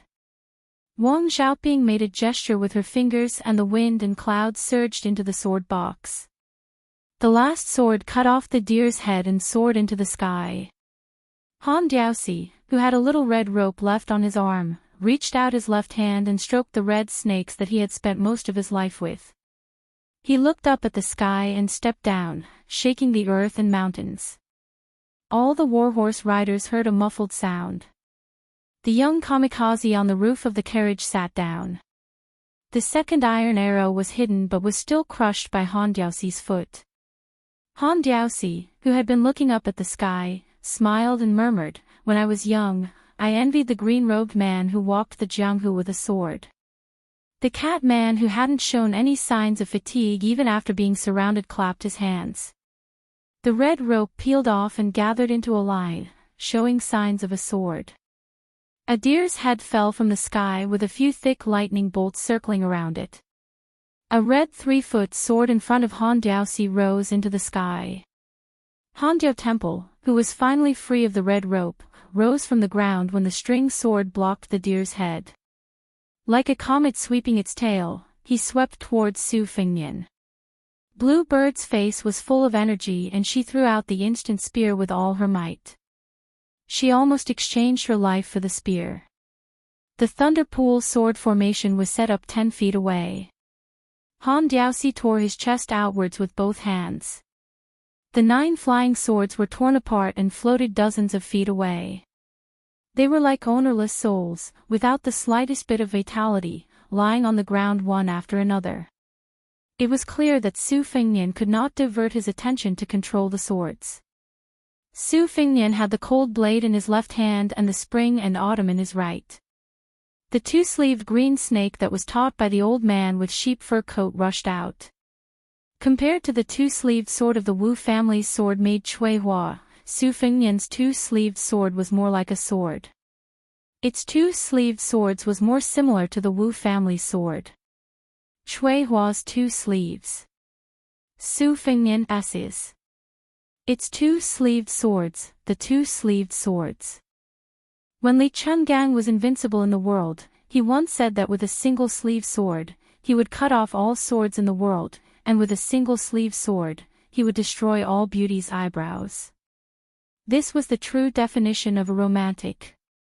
However, Su Fengnian was not the god of swords, Li Chungang, who was invincible in both swordsmanship and sword will. At this moment, the celestial cultivation base and mystic finger techniques that he had stolen were naturally countered by the Handiao Temple. The human cat overflowing with killing intent did not care about his torn sleeves. His hand slid across the sword and the back of the saber, and his left hand slapped towards Su Fengnian's head. He swayed his head to the right and slapped his right hand again. The otherworldly item in the red robe behind Su Fengnian knelt on the ground. One of its faces was bleeding purple gold blood while the other was bleeding golden blood. Han Diaoxi said sternly, "Zhao Kai can't sit on the dragon throne. Su Fengnian, do you think you deserve to be the king of Beiliang?" After saying that, Han Diaoxi grabbed Su Fengnian's neck with one hand and punched the Beiliang's crown prince's forehead with the other hand. The otherworldly item's head fell backward as if it was hit by a hammer. It was going to slide 80 feet away. Its 5 arms grabbed the ground and its nails fell off, but it didn't let go. Finally, it stopped 60 feet away. This ravine was stained with a shocking purple gold blood. Han Diaoxi laughed coldly and said, "Beiliang saber." The old eunuch hit Su Fengnian's arm with his elbow and broke the arm of the otherworldly item in the red robe 60 feet behind him. The Beiliang saber fell to the ground. The instant spear pierced the back of the human cat. Han Diaoxi waved his hand casually. The expressionless Su Fengnian took the opportunity to raise his right hand with difficulty. The spring and autumn sword weakly pressed against Han Diaoxi's chest. Han Diaoxi seemed to have lost his mind. He tightened his grip on Su Fengnian's neck and lifted it off the ground. A deep bruise appeared on the neck of the otherworldly item in the red robe. Han Diaoxi chuckled and asked, "There are 600 riders left, plus Wang Xiaoping who hasn't become an Earth Immortal, and Yuan Zuozong who came to collect the corpse. If I want to leave, can you hurt me?" The tip of the sword trembled and pointed at the human cat's chest. Han Diaoxi calmed down and said, "Don't worry. After you die, I won't leave. After I kill Wang Xiaoping and Yuan Zuozong, I'll kill you again on the road to the underworld." Looking at the unusually young face and the pair of unusually cold peach blossom eyes, Han Diaoxi was filled with intense hatred. He chuckled and said, "Die." Su Fengnian nodded. "Die." A sword pierced through the chest and chilled the heart. The spring and autumn sword traveled 1,000 miles. Someone borrowed the spring and autumn sword in East Sea Martial Emperor City. He once exchanged an arm with Li Chungang at his peak. He once ate countless famous swords into his stomach. This sword was fierce. Not only did it penetrate the heart of Han Xingxian, who was at the peak of his power accumulation, but it also forced his body to float backward. It was Su Fengnian's first sword attack, and it was equivalent to Ancestor Sui stabbing Han Xingxuan's heart personally. Sacrificing thousands of cavalry to die was just the icing on the cake to distract them. This sword traveled 10,000 miles. It was like sending charcoal in snowy weather. Su Fengnian strode forward, jumped up, and slapped the head of Han Xingxian, who had a complicated face. An immortal patted the head. One paw made Han Diaoxi kneel in the snow. The human cat, whose heart was broken, was bleeding from his 7 orifices. He tried to stand up. Su Fengnian patted the head again. With a thump, Han Xingxian, whose silver hair was in a mess, knelt down again. Su Fengnian's knife hand cut off the head of the most powerful official in the world. He didn't look at the headless body that was still kneeling on the ground. He turned around and carried the red-robed otherworldly item in a pool of blood. He picked up the Bailiang's saber and walked to the cruel battlefield with broken limbs and bones. He supported the blue bird, whose life was hanging by a thread. All the armored riders neatly got off their horses. Su Fengnian said in a low voice, "Take off your armor." Bailiang armored soldiers only held Bailiang sabers and wore Bailiang armor. Chapter 791. The mountain ridges in Jiangnan were winding like coiled snakes, especially the Dragon Tail slope in Huainan. It was 300 li away from the strategic town of Iron Hut, and there were many traveling merchants passing through.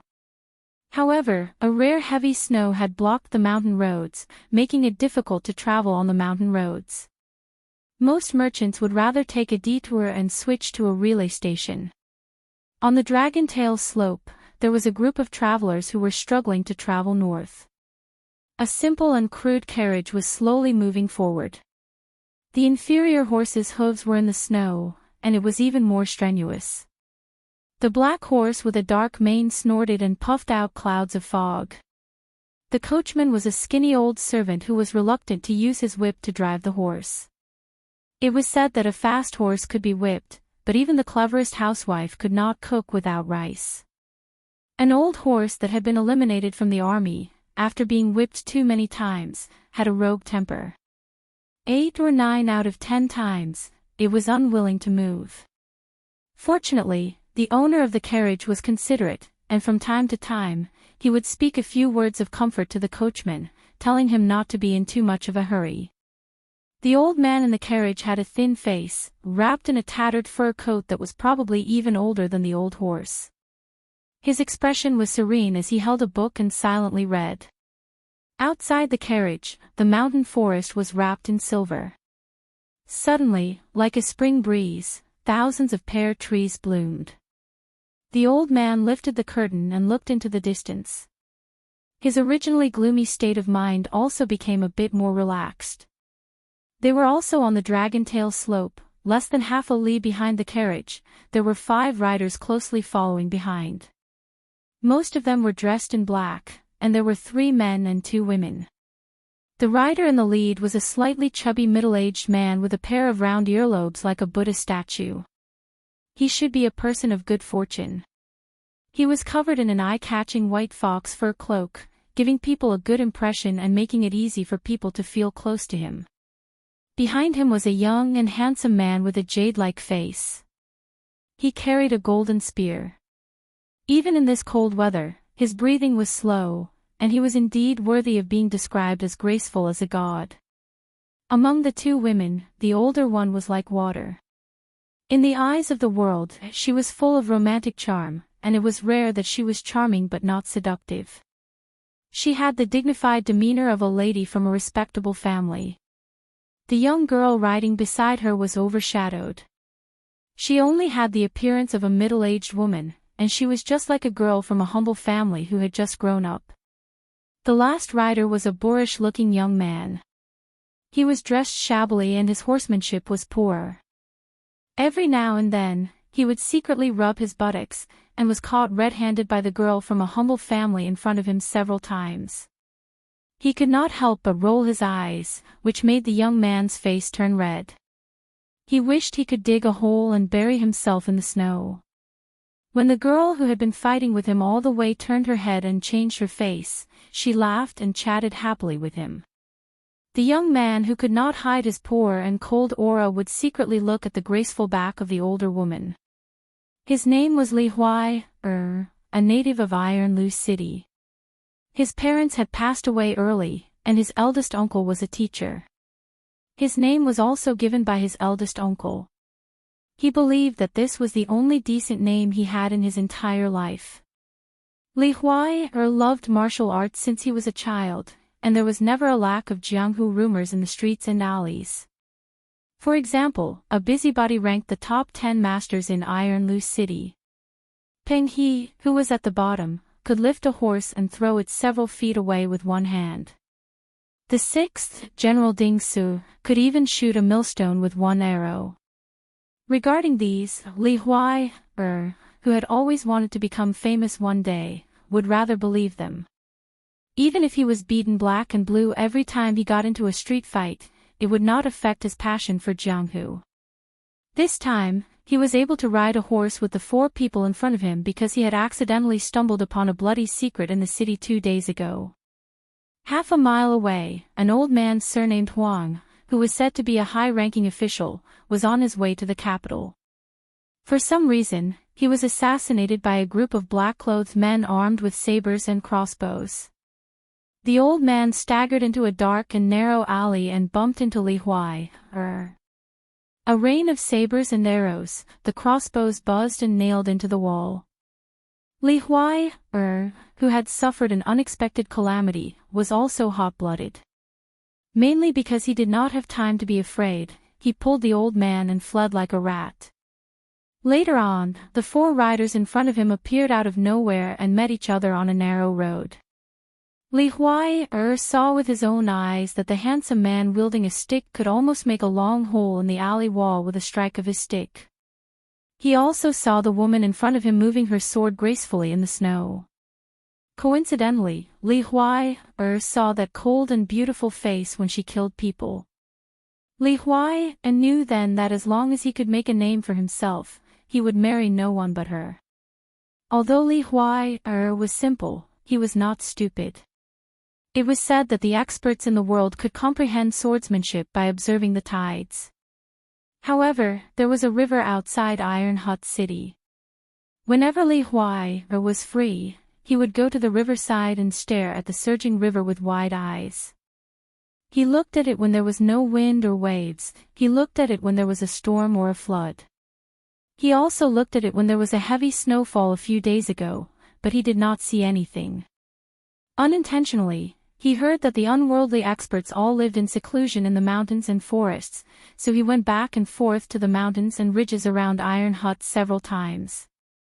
Other than taking a dump and peeing, he did not see anything. It was said that Lord Leopard, who was invincible in the nearby streets, had obtained 2 or 3 pages from a peerless secret manual. That was how he became so skilled in martial arts. However, although Li Huai had an uncle who was a teacher, his temperament was similar to that of his father, who had spent his entire life dealing with crops. He did not like to read and could not read many words. He knew that even if he obtained a secret manual, he would not be able to understand it. Li Huai looked at the men and women in front of him and felt a little discouraged. That immortal sister had said that after Lord Huang was sent to the capital, she would give him some money to return home. At that time, no one in Iron Hut would find trouble with him and he could continue to live a peaceful life. At that time, Li Huai mumbled and did not say anything. He did not dare to say what he was thinking. I just want to roam Jianghu with you. There was an inn at the top of the Dragon's Tail slope. For some reason, it did not have a name. In any case, it had been open for many years and its business was lukewarm. It was just a place to make ends meet. Scholars who were truly willing to spend a fortune were not willing to go there. The snow on the mountaintop had just cleared and the chill was somewhat dispelled. The 5 riders rode to the inn and saw the old man standing beside the carriage to welcome them with a smile. There were 2 other carriages parked nearby. They seemed to be fellow travelers. The stout middle-aged man wearing a crane cloak rubbed his mink hat helplessly. He dismounted his horse and walked forward quickly. In a low voice, he said, "Lord Huang, we all have food on us to fill our stomachs. Let's not stop to rest, shall we?" Chapter 792. The old man was draped in a stone-blue silk cloth. After the weather cleared up, it showed a unique reddish-brown luster under the sun. After all, the old man was a ranked official. In addition, he had a scholarly aura. He was somewhat awe-inspiring to the common people. The sable hat man came from a wealthy family. Naturally, it was not because of Old Master Huang's status as a secondary 8th-rank official that he personally took the risk and did not hesitate to shed all pretense of cordiality with the officials in the western part of Guangling Path. It was because Old Master Huang held an important position and did not have a high rank. Although he had just entered the ranks, the weight of his words could be described as reaching the heavens. The western part of Guangling Path respected Old Master Huang's pleading for the people and his outspokenness. This time, when he went to the capital to take up a post, he entered the court, together with the northern scholar Zhu Guiyu, and was promoted to the position of imperial censor. However, when Lord Huang went to the capital to meet the emperor, he carried memorials that were enough to make several dozens of officials in the western part of Guangling Path go or stay. This brought a fatal disaster to Old Master Huang. If it were not for a large number of knowledgeable people who had the money and strength to help Old Master Huang block several waves of dishonorable and ruthless assassinations, Old Master Huang would not have been able to take half a step out of Guangling Path, much less the majestic Great Peace City. In his view, Old Master Huang was clean and had a strong character. However, sometimes he was too pedantic and did things too rigidly. This unknowingly brought great danger to the Jianghu warriors who were secretly protecting him. However, he could not tell them directly.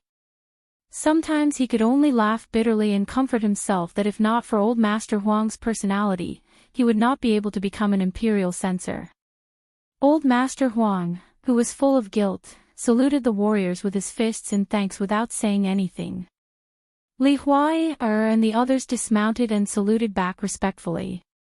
Ning Zong, who was known for being generous in his family's prefecture, had to settle for the next best thing. He laughed softly and said, "Then let's have lunch with Lord Huang and then hurry on our way. At the border of Guangling Path, there will be a group of people waiting for us. The famous Wulian elder Liang will personally come out. When that time comes, those small fries will not dare to be so rampant." The young girl wrinkled her delicate nose and grumbled in a low voice, "Since Old Master Liang is highly respected in Jianghu, at the age of 80, and is able to wield a 60-pound pear blossom spear so well, and has the help of fellow Wulian practitioners, why is he unwilling to walk 200 to 300 miles? The sword-wielding woman frowned and lightly shouted, "Chunya, don't be rude." On the contrary, it was Lord Huang who resolved the situation. When he walked slowly towards the inn, he explained to the young girl with a pleasant smile, for these well-known Jianghu aristocratic families and sects, not to mention the direct family members and gang members, even the servants and guards who just make a living have to be recorded in the register. They have to deal with the government and have to look up to them for a lot of things. When I was young, I was still the kind of Jianghu people who only sought pleasure and revenge. Once I leave, I will never return. Ning Zong, who felt this the most deeply, smiled and said, Lord Huang is very knowledgeable. At home, you know everything in the world. The thin old man waved his hand and self-deprecatingly said, just reading 10,000 books is not enough. One also has to walk 10,000 li. The principles in books are dead, but people are alive. If I, Huang Shang, don't read for a day, I will not be able to eat or sleep in peace. Over the past few decades, I have indeed read a lot and often visited the countryside. However, I know my own weight. I am too stubborn and do not know how to live as a person. This time, it is Huang Shang who has implicated so many heroes and good men. Of course, there are also Miss Shou and Miss Hu are not inferior to men. Other than the books on the first floor that were taken away, Huang Shang is already a penniless pauper. On this journey north, I was thinking that if there was a day when I was no longer an official, I would write a chivalrous tale in hopes of repaying you. Ning Zong's face lit up with joy. This is a good thing to go down in history. The young girl called Chunya chirped excitedly, Lord Huang, please don't forget me. I am called Hu Chunya. Lord Huang smiled and agreed. The woman surnamed Zhou, who had an otherworldly aura, and the handsome young man who carried a stick looked at each other and smiled faintly. Li Huai, who had nothing to do with him, followed the crowd and stepped over the threshold with his head lowered. He had always thought of himself as a useless burden, self-abased and taciturn. The inn was not big, and every table was covered in oil that had accumulated over the years, giving off a greasy glow. It was not something that could be wiped clean with a rag. Ning Zong, who had rich experience in Jianghu, looked around and felt a little uneasy. There were 5 tables in the inn, and the same group of 5 people occupied 2 of the tables facing the window. Among them, there was a robust young man who exuded a bloody aura. This was nothing. At the main table, there was a young man with white hair, wearing white clothes, white shoes, and a white jade belt. He had a pair of peach blossom eyes that were hard to see. Ning Zong felt that this person was troublesome at first glance. Even if this type of person's skills were average, just by looking at his posture, he was an extremely difficult person to deal with. On the left of the white-haired young man sat a dark-skinned young man, and on his right sat a man who was raising a cup of wine. Ning Zong, who had a good eye for people, immediately felt his scalp go numb. The man was estimated to be 9 chi tall. Although Su Zhan, who was an expert in using a stick, had a majestic figure, he was still slightly inferior. Ning Zong's family was not far from the military camp of an elite troop in Guangling. He had seen the killing aura that climbed out of a pile of corpses on the battlefield and was very familiar with it. If this group of people stopped official Huang from going to the capital, Ning Zong reckoned that even if he sacrificed a few lives on Dragontail Slope, it would still be useless. At one table were Su Fengnian, young man Wu, and Yuan Zuozong. At the other table were Cavalry General Lu Song and Wang Lin, who had participated in the battle outside Shenhui City. Blue Bird was severely injured and couldn't travel south to Shangyin Academy. She followed the group to Beiliang. With Chu Lushan personally clearing the way and using both the carrot and the stick to build relationships, no matter how difficult a problem was, it could be easily solved. Su Fengnian's trip this time was to go to the academy to pick up people, and then he would go to Qingzhou to secretly meet with 2 groups of people. After that, he could go to Beiliang. How to absorb the 100,000 refugees, who could mount and dismount, was a difficult problem that Li Shan deliberately left for him to solve. Only by making them live eyes could he truly open up a new situation in Beiliang. The reason he brought along the scholarly General Lu Song and the injured Wang Lin was that he intended to train them to become his direct subordinates and trusted aides, so that before smoothly nailing them into the Beiliang army, they would have to gradually familiarize themselves with each other. The soldiers under their command had suffered disastrous casualties. Su Fengnian couldn't just pat his buttocks and go their separate ways, leaving these two meritorious ministers hanging on one side. Su Fengnian didn't believe that a few bold and visionary words could make talented people bow their heads and bow their heads. As for the white bear Yuanzhuazong, whose military strength was second only to Gu Jiantang and Qin Jibao in the Liang army, it was he who asked to go south with them. Other than Ning Zong, who constantly looked at Su Fengnian, and the young girl Hu Chunya who stared at Su Fengnian and asked for food from the inn's waiter, the rest of the people, including Master Huang, the woman surnamed Zhou, and Su Zhan, were all holding their breaths and concentrating.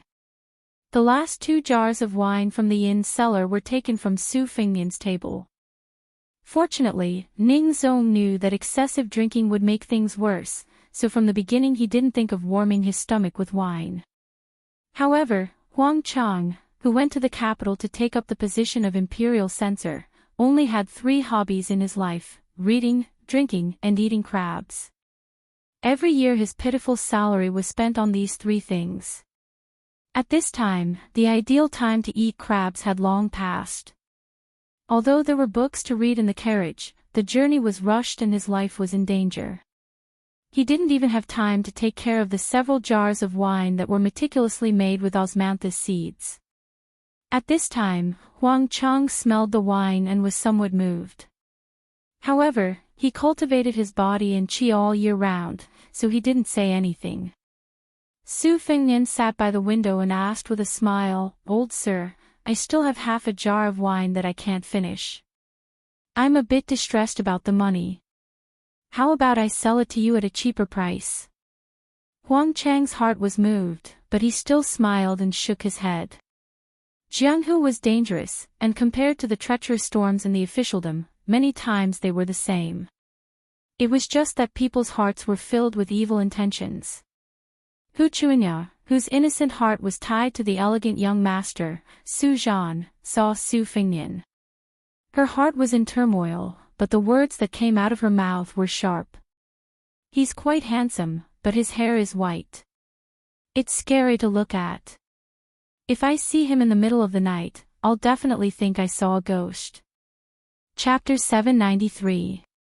If it were an ordinary disciple traveling with a servant, and the master was humiliated like this, it would be inevitable that the servant would jump to become an accomplice, and teach the unrestrained young girl a lesson. But what made Ning Zong more and more uneasy was that not only did the master laugh it off, but the men at the 2 tables also did not seem to care, especially the white-haired young man and the 2 men at the table next to him. The way they looked at Hu Chunya was unexpectedly a bit of straightforward admiration, as if the little girl had said these harsh words, she was a first-class heroine of Jianghu. Ning Zong originally hoped that the people at the 2 tables would fly into a rage so that he could mediate between them. As long as they could settle things peacefully, it would mean that they weren't here for Lord Huang. Not to mention apologizing on the surface, Ning Zong, who only wanted to be safe, would be completely fine even if he failed miserably. However, the situation developed unexpectedly. Those people didn't show any sign of denouncing. Perhaps they thought Hu Chunya's childish words carried no harm, so the white-haired young man didn't force her to sell the half jar of wine. After Huang Shang finished the meal, Ning Zong quickly paid the money and left the inn with them. Just like duckweed meeting on water, they didn't meet again. This made Ning Zong, who was on the horse, feel relieved. He couldn't help looking back at the inn's door and vaguely saw the white-haired young man pour a glass of wine for the man next to him. Hu Chunya was still resentful after being glared at by her companions who had known her for many years. She whipped the horses but hard. Wang Lin, who had followed his father's footsteps, was seriously injured and lost an arm. However, he was still happy and satisfied. Compared with Lu Song, who was cautious on the journey to the south, he was also careless in front of Su Fengnian. After Huang Shang and the others left the inn, he sat beside Wang Lin with a bowl in his hand. Su Fengnian just poured wine for Yuan Zuozong and also poured a bowl for Wang Lin. Wang Lin said flattering words that no one took seriously. He sat cross-legged on the bench unruly with a smile and said, "That sharp-tongued girl definitely doesn't know that she has walked around the gate of hell. Master, you are good at drinking and have a bigger stomach." Su Fengnian smiled and didn't say anything. He just looked at Yuan Zuozong and asked, "Second brother Yuan, shall we go out and enjoy the scenery?" Yuan Zuozong nodded and they walked out of the inn together. There was a simple hut outside the inn. The roof of the hut was covered with heavy snow and the hut was in imminent danger. Su Fengnian stamped his feet and shook off the snow and mud. He looked at the distance of the Dragon Tail slope. Further south was the old border of the southern Tang.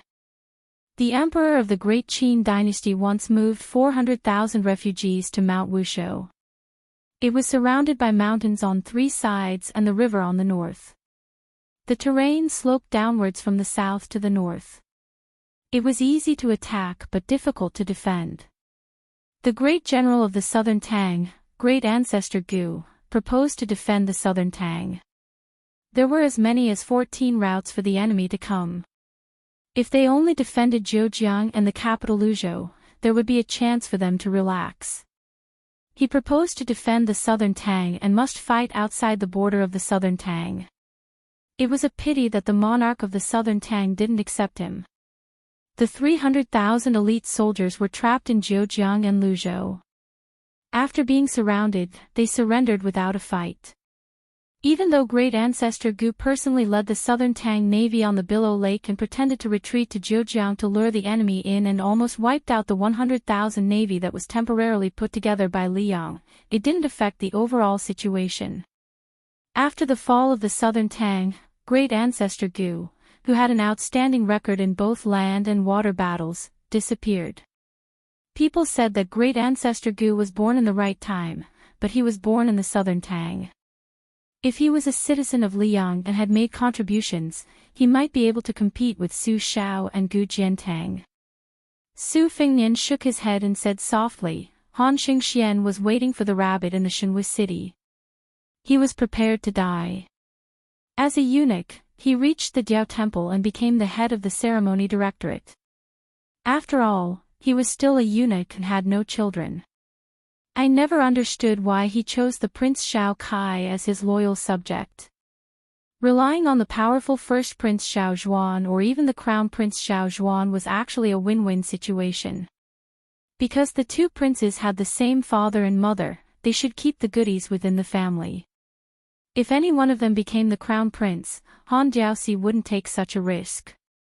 I once asked Dean to carry the spring and autumn festival back and forth. I earnestly requested the Sui sword-eating grand ancestor to leave a trace of sword intent on the sword. This way, the grand ancestor would have a vague idea of when to borrow the sword to go to the East Sea marshal the Arch City. If I don't put on a good show, even if Wang Lin and Lu Song's 800 cavalrymen surrendered to the northern Liang, they would not be convinced. Most importantly, the Handiao Temple would also be wary. In the end, he was too careless to rely on the mysterious finger to kill the celestial phenomenon. The Eastern Sea sword wasn't as simple as the celestial phenomenon. But now that I think about it, I still feel a little scared. Yuan Zuozong smiled and asked, "The Sui sword immortal?" Su Fengnian smiled and said, "I just knew about it." Li Chungang once said that when he came down from the demon-slaying platform, he had already dropped a lot. This Daoist master didn't want to take any advantage when he went to spar. Although Old Man Li's realm dropped, the power of the two sleeves green snake was still at its peak. The Sui sword-seeking ancestor only asked for the opponent's strongest move. Therefore, they exchanged arms and there was no winner. In today's world, other than the Beimang military god Tuoba, only this old ancestor could fight with Wang Xianji to his heart's content. But for some reason, there hasn't been any news from the martial emperor city. With the Sui sword immortal's way of doing things, he has always disdained to engage in shady business. Speaking of this, Su Fengnian somehow thought of the battle between Dong Tai and the white-clothed demon outside Beimang's Dunhuang city. The latter's style was similar to the Sui sword Immortal or even better. She clearly didn't use a sword, but she challenged Dong Tai. It was enough to show how conceited she was. Outside the Yellow River Dragon Wall, did she really die in the turbulent river? Yuan Zuozong said with emotion, counting with one's fingers, Your Highness provoked the sword-crowned swordsman of the Wu clan sword tomb, the 11th in the world, Wang Mingyin. Later on, you went into the hinterland of Beimang alone and killed the demon Xiaoling. Then, you fought with Tuoba Chunsun and even brought back the head of the 5th raccoon of Bubang Mountain. This time, you killed Han Diaoxi, so you haven't been idle. I'm afraid there are hundreds of descendants of the Liang vassal kings. None of them are as hard-working as Your Highness. The cold wind was mixed with the unique grassy smell of the mountain, refreshing the mind. Su Fengnian smiled and said, Probably the bigger the melon field, the bigger the thief. The crippled man, the ugly woman, the talented man and the beautiful woman, they are all well matched. I should feel honored to have these famous rivals in the Jianghu. Second brother Yuan, you've been hiding your strength all these years. Chen Jibao has entered the saint state. It's not right if you don't become a celestial state. Yuan Zuozong laughed and said, I'm far from being comparable to Gu Jiantang of the Thunder of Mind and Chen Jibao of the Plum Wine. However, I'm good at fighting. I wonder when I'll be able to fight side by side with Your Highness on the battlefield. Su Fengnian sighed with his hands in his sleeves. In Beimang, I heard from an old Beiliang soldier that he often dreamt of the Iron Horse Glacier. Yuan Zuozong looked into the distance and said softly, I'm not optimistic about West Chu's restoration. Su Fengnian nodded and said, just like Su Zhao's refusal to rebel in the past. It seemed that he had disappointed many soldiers, but he didn't do it even though he knew it was impossible. It was not easy for him to see the balance of the world. He didn't want to be an emperor. In his words, even if he was an emperor, could he still have 3,000 concubines? Or could he eat a few more bowls of meat in one meal? To conquer the world, one needs to rely on strong men, strong horses, and strong swords. To rule the world, one needs countless scholars from aristocratic families to work together and gather sand to form a tower. Since the hearts of the people are not on Su Zhao's side at all, he will be a short-lived emperor who rules by drawing rivers. I am destined not to live to this day. Yuan Zuozong smiled from the bottom of his heart, my adoptive father never plays tricks. He's wise. Su Fengnian turned his head and said, Fengnian was unscrupulous in the past. I've made a fool of myself in front of second brother Yuan. Yuan Zuozong didn't look at His Royal Highness. He looked at the white mountain scenery. Yuan Zuozong's blind loyalty is not inferior to Han Xingxian. Chapter 794. Dragon Tail Slope Turned Downwards. Inside the carriage, the old man shook his head and smiled. Huang Shang really is measuring the heart of a gentleman with his own yardstick. What a pity about that half a jar of wine. Other than Huang Shang, who was about to take up an important position, Li Huai was also sitting in the carriage. The old man knew that this child's horsemanship was terrible and had him abandon the horse and get on the carriage. That night, he had been saved by the youth in an alley battle. Huang Shang did not say anything, but he really cared about the youth.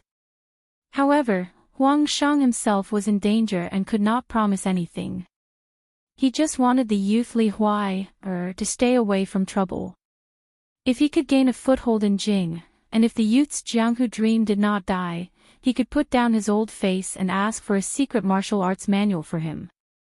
He would secretly give it to Li Huai in the future. The young man was trembling with fear. How could he sit face to face with an official? In the past, when he was idling around Iron Lu City, he saw that the patrolling soldiers would retreat. Seeing that they could wear armor and hold iron spears, he was filled with envy. Seeing the youth's unease, the old man who was outstanding in court smiled knowingly.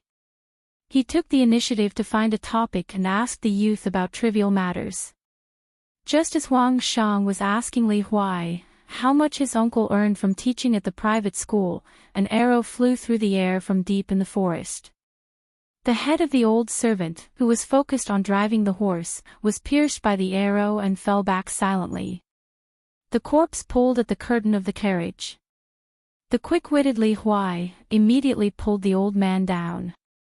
When Ning Zong saw a messenger pigeon fly through the air not far away, he suddenly sped up his horse. This time, when he was escorting official Huang to Great Peace City, he had not only offended the dozens of civil officials in the western part of Guangling Road, but also dozens of military officials and generals. One of them was a general who had escaped unscathed in the spring and autumn period. He had 2,000 elite soldiers, and almost 400 cavalry. If it was not for the fact that this person had a bad reputation in the officialdom and his domineering personality, he would have clashed with the other generals with real power in the neighboring provinces. In this storm, the generals along the way who were happy to see this would all spread the word that if a large group of people dared to pass through their territory, they would make him pay the price. However, Ning Zong still expected the situation to be the worst. Apart from adding thick sandalwood to the 3 walls of the carriage early on, to prevent arrows from breaking through the walls to mount a sneak attack, he even let 2 Jianghu heroes with good lightness kung fu take on the role of scouts, coordinating with the 5 riders, one in front and one behind. Under the concentrated fire, most of the arrows drilled through the outer wall of the carriage and were finally blocked by the expensive red sandalwood hardwood. However, there were still a few arrows that stubbornly revealed their tips. It was enough to show the strength of this group of assassins. The 2 waves of arrows did not have any effect. After a short moment, only one arrow pierced through the air. There was a loud bang. Not only did it penetrate through the 2 layers of the carriage, but it also created a hole the size of an orange. It was undoubtedly Ding Su, the number 1 archer of the Iron House army. The arrow was nailed into the red sandalwood wall, its tip still quivering as it hung above Li Wai's head in a threatening manner. The youth's heart was as dead as ashes. Although the old military horse's leg strength was weak, it also had its advantages. Even without a coachman to steer it, after a short period of panic, it quickly stopped and did not spread its hooves to flee in all directions. Otherwise, the mountain road was narrow, and there was a cliff 10 feet to the right, which could easily lead to disaster. Ning Zong knew that the Jianghu heroes acting as scouts had met with misfortune. He came near the carriage, not expecting to smoothly rush out of the rain of arrows in one go. He made a prompt decision, having Su Zhan and Miss Shou do their best to block the following rain of arrows. He and the mediocre Hu Chunya went to help the old and the young get on their horses and return. Huang Shang and Li Wei rode together with Ning Zong and Hu Chunya. The young girl's face was already pale. Ignoring the etiquette between men and women, she urged her horse to gallop wildly, making the sloppy fellow, who was always unpleasant to the eye, lower his head and bend his waist. Together, they galloped towards the Dragon Tail Slope Mountain Inn. Ding Si shot an arrow towards the back of Huang Shang's heart, but it was deflected by Su Zhan's rod. But the arrow's momentum was as strong as thunder, making Su Zhan almost unable to hold on to the rod. Ding Si shot 2 arrows together for the second time. One arrow continued to target the old man and Huang Shang, while the other arrow chased after the young man. In the middle of the mountain road, a woman's figure was like an ink-black swallow.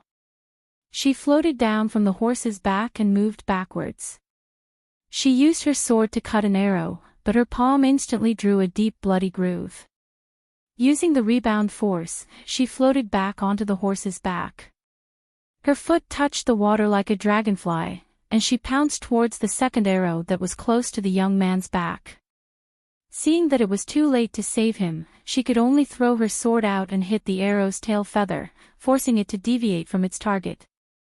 But without waiting for the graceful woman to gasp for breath, Ding Si once again drew his bow and shot. In the blink of an eye, the arrow pierced between the woman's eyebrows. If she had dodged to the side, this arrow would definitely have killed the red date horse that the young man and woman were riding. The woman gritted her teeth and lowered her head, but stretched out a pair of slender hands with 5 green scallion-like fingers, tightly grasping the arrow. Her 5 fingers were connected to her heart, and a piercing pain spread through her body. The woman who refused to let go was sent sliding back several zhang by the arrow. She maintained her posture from the beginning until now. She could almost feel the tail of the horse hitting her cheeks. Her feet sunk into the mud to dissipate the force of the arrow. When she was finally able to throw away the bloody arrow, her swaying body almost fell to the ground and crashed under the horse's hooves. The woman flew to the red date horse and stood on its back. Seeing that Su Zhan's horse had been shot to death, she could only retreat on foot. Fortunately, Su Zhan's raw technique and internal force complemented each other. Even if he had no choice but to retreat, he didn't lose too much momentum. His speed was almost comparable to that of a galloping horse. Ning Zong lamented in his heart. This time, he had no choice but to retreat. He suspected that he had diverted the trouble away. He felt sorry for those strange diners in the inn. He only hoped that those people wouldn't be too implicated. The road was between the hut and the inn. Su Fengnian and Yuan Zuozong were just walking towards the inn. Ning Zong's horse rushed towards them. Yuan Zuozong was shocked and shouted, "Get out of the way." Su Fengnian gave Yuan Zuozong, who narrowed his eyes with killing intent, a wink to make peace. Both of them retreated towards the hut almost at the same time. In just 2 short steps, their steps were light and elegant. They avoided Ning Zong's horse. Then Hu Chuanya's horse happened to pass by. The young man who had already heard the sound of the horse's hooves. He strode out to join in the fun. He didn't have a good temper. Seeing such a hateful scene that disturbed the young master, he grinned and rushed into the horse's abdomen. He suddenly stood up, carried the horse and continued to run forward. In an instant, he overtook Ning Zong's horse. The strong young man still laughed and said, "This horse is too slow. Let me give you a ride." On the Dragon Tail slope, there was a young man carrying a horse. At the door, Lu Song smiled but didn't say anything. Wang Lin sat on the threshold and rolled his eyes. The woman in black standing on the horse's back hesitated for a moment and then floated down to the ground to support Su Zhan, who was slightly behind. The latter had already leaped over the inn's thatched roof. Seeing her stop, he also stopped to block the assassin, who was clearly a soldier of the Iron House Brigade. More than 30 horses aggressively followed. All of them were snow-white horses wrapped in cotton. The soldiers were wearing white paper armor that was popular in the old southern Tang. They blended in with the snowy weather. The leader was a burly man with a giant bow in his hand. Perhaps it was because of the military order, he didn't want to waste time and create more problems before killing Huang Shang. The general rushed over and only coldly glanced at the annoying white-haired young man standing in front of the hut. Then, he turned to the damned woman who had ruined his plans several times. Yuan Zuozong smiled and asked, "What do you say?" Su Fengnian shook his head and said, "If we can avoid it, we won't." The archer Ding Su didn't want to be distracted. He only wanted to take Huang Shang's head to receive the military merit that guaranteed him a promotion.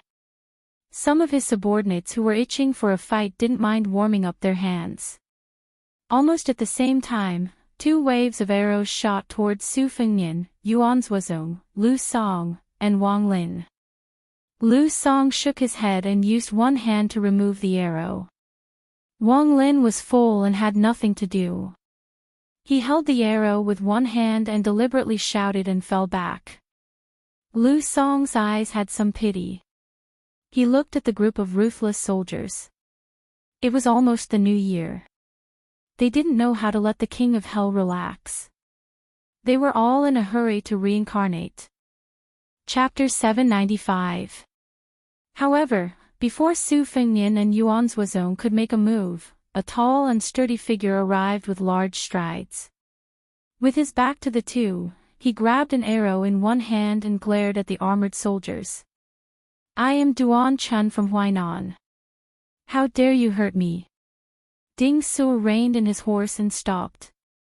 He turned his horse around with a malicious expression. Toward the heroes of Jianghu, this divine archer with a military position had always viewed them as grass, pigs, and dogs.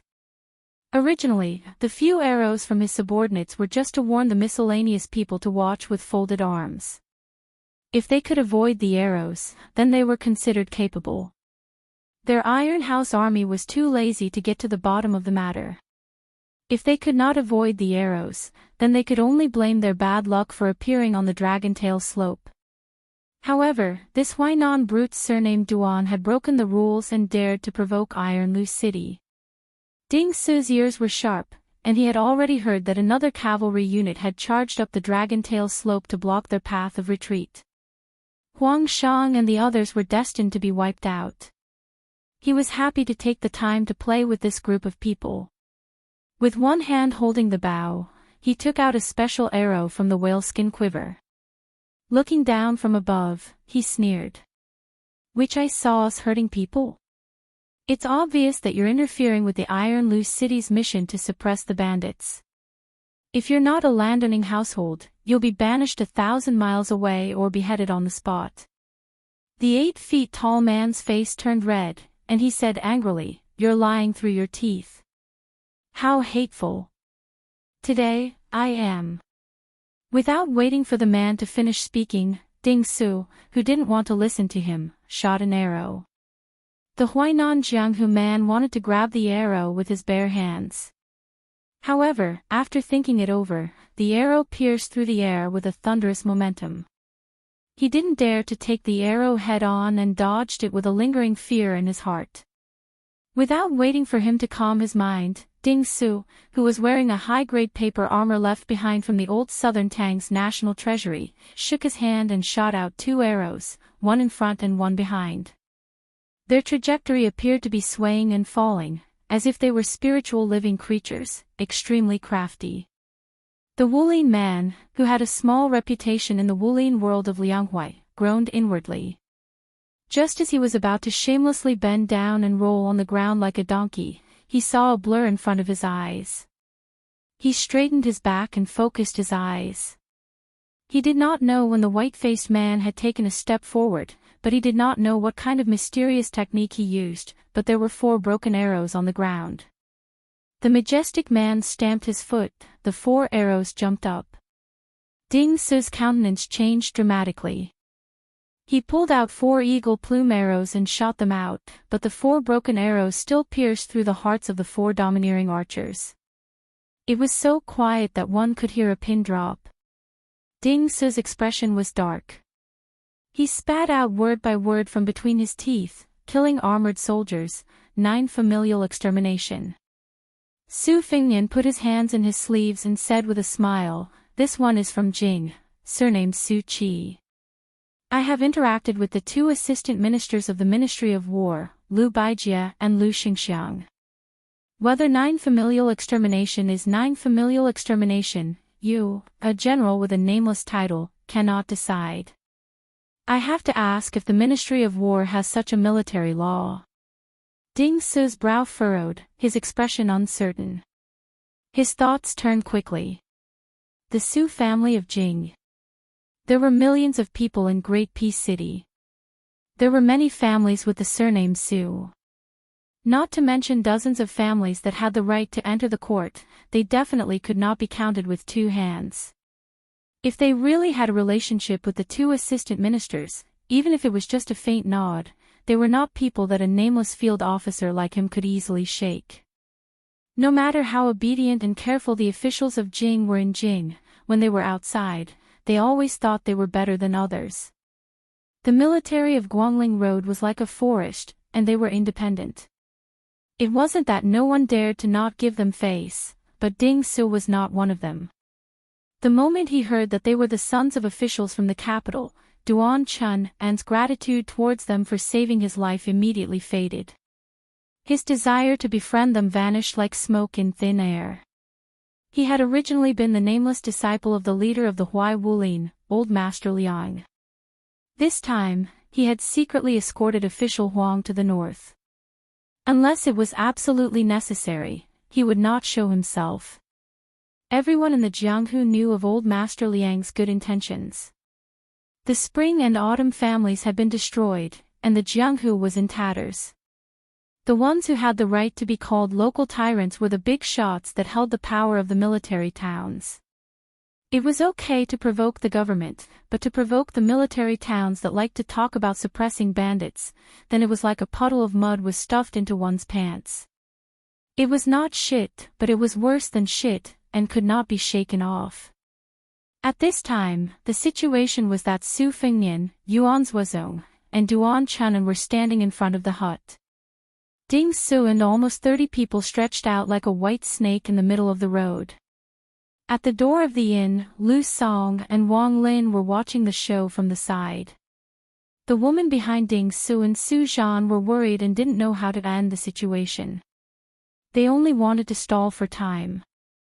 The two fleeing riders were actually chased back. The woman who had just fought to the death looked back and sighed in her heart. There was a larger group of riders winding up the long way slope. There were no less than 40 of them.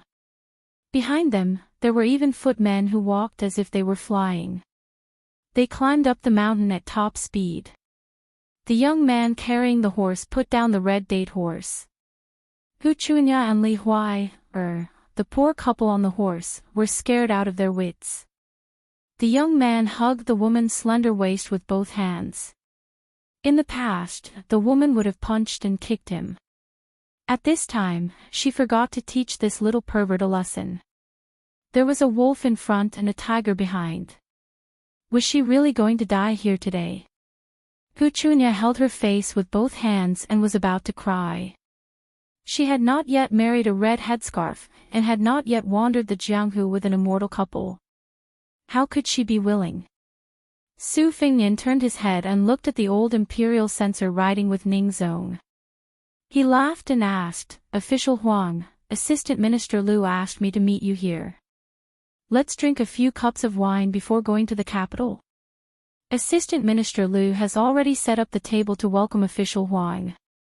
Ding Su's mind was shaken. If the Lu mentioned by the young master was the Tongshi sword Immortal Lu Baijie, then there was still room for mediation. But if the number 1 general of Guangling Path, Lu Xingxiang, really got involved, not to mention a nobody like Ding Su, even if the official general who was determined to win personally made a move, he would still get into trouble. Although Lu Xingxiang, whose reputation was second only to Su Xiao and Gu Jiantang, had left Guangling's Prince Xiao Yi and been promoted to Assistant Minister of the Ministry of War, his direct subordinates were still all over Guangling. Any one of them was a dauntless character who could shake the entire county with a sneeze. Ding Su was like an ant on a hot pan. He was no longer confident. Huang Xiangping smiled faintly and said, "I have met Assistant Minister Lu several times. We have always been friends through literature. This time, I have troubled Assistant Minister Lu to personally arrange it. After entering the capital, I will punish myself with 3 cups of wine." Chapter 796. Ding Su was half believing and half doubting. Huang Shang's official rank was not high, but he had a wide circle of acquaintances. Although there was no rumor on the surface that he had any relationship with the great general Lu Xingxiang, in the officialdom, even a crafty rabbit has 3 burrows, it was hard to say that an old fox did not have some foreshadowing of building one plank road under the guise of hiding another. This time, the imperial censor officials from various paths entered the stage one after another. They all said that His Majesty the Emperor was starting to clamp down on Grand Secretary Zhang's one-hand prime minister authority, and was starting to support Jean Lanting, this kind of newly popular official in the imperial court, to control the flow of public opinion, so that the new soldier Saint Chen Jibao could join hands with the Ministry of War's Shuanglu to oppose the old Shangshu Gu Jiantang, and use the imperial censor to beat down Zhang Julu. Lu Xingxiang and one of the imperial censors, Huang Shang, were undoubtedly important chess pieces. Once they were placed, they could shake the entire court. Ding Su was naturally paranoid. He was more and more frightened by the unreasonable attack of the white-haired young master who claimed to be the son of an aristocratic family in Jing City. A smart person would be fooled by his own cleverness. For a moment, he was at a loss of what to do and what to do. He was afraid that if he offended Lu Xingxiang, the great bodhisattva who could make the Guangling Taoist sect go crazy even though he was far away in Tai and City, Ding Su's several lives would not be enough to make amends. But if they returned without accomplishing anything, it was inevitable that they would be made to suffer in the future.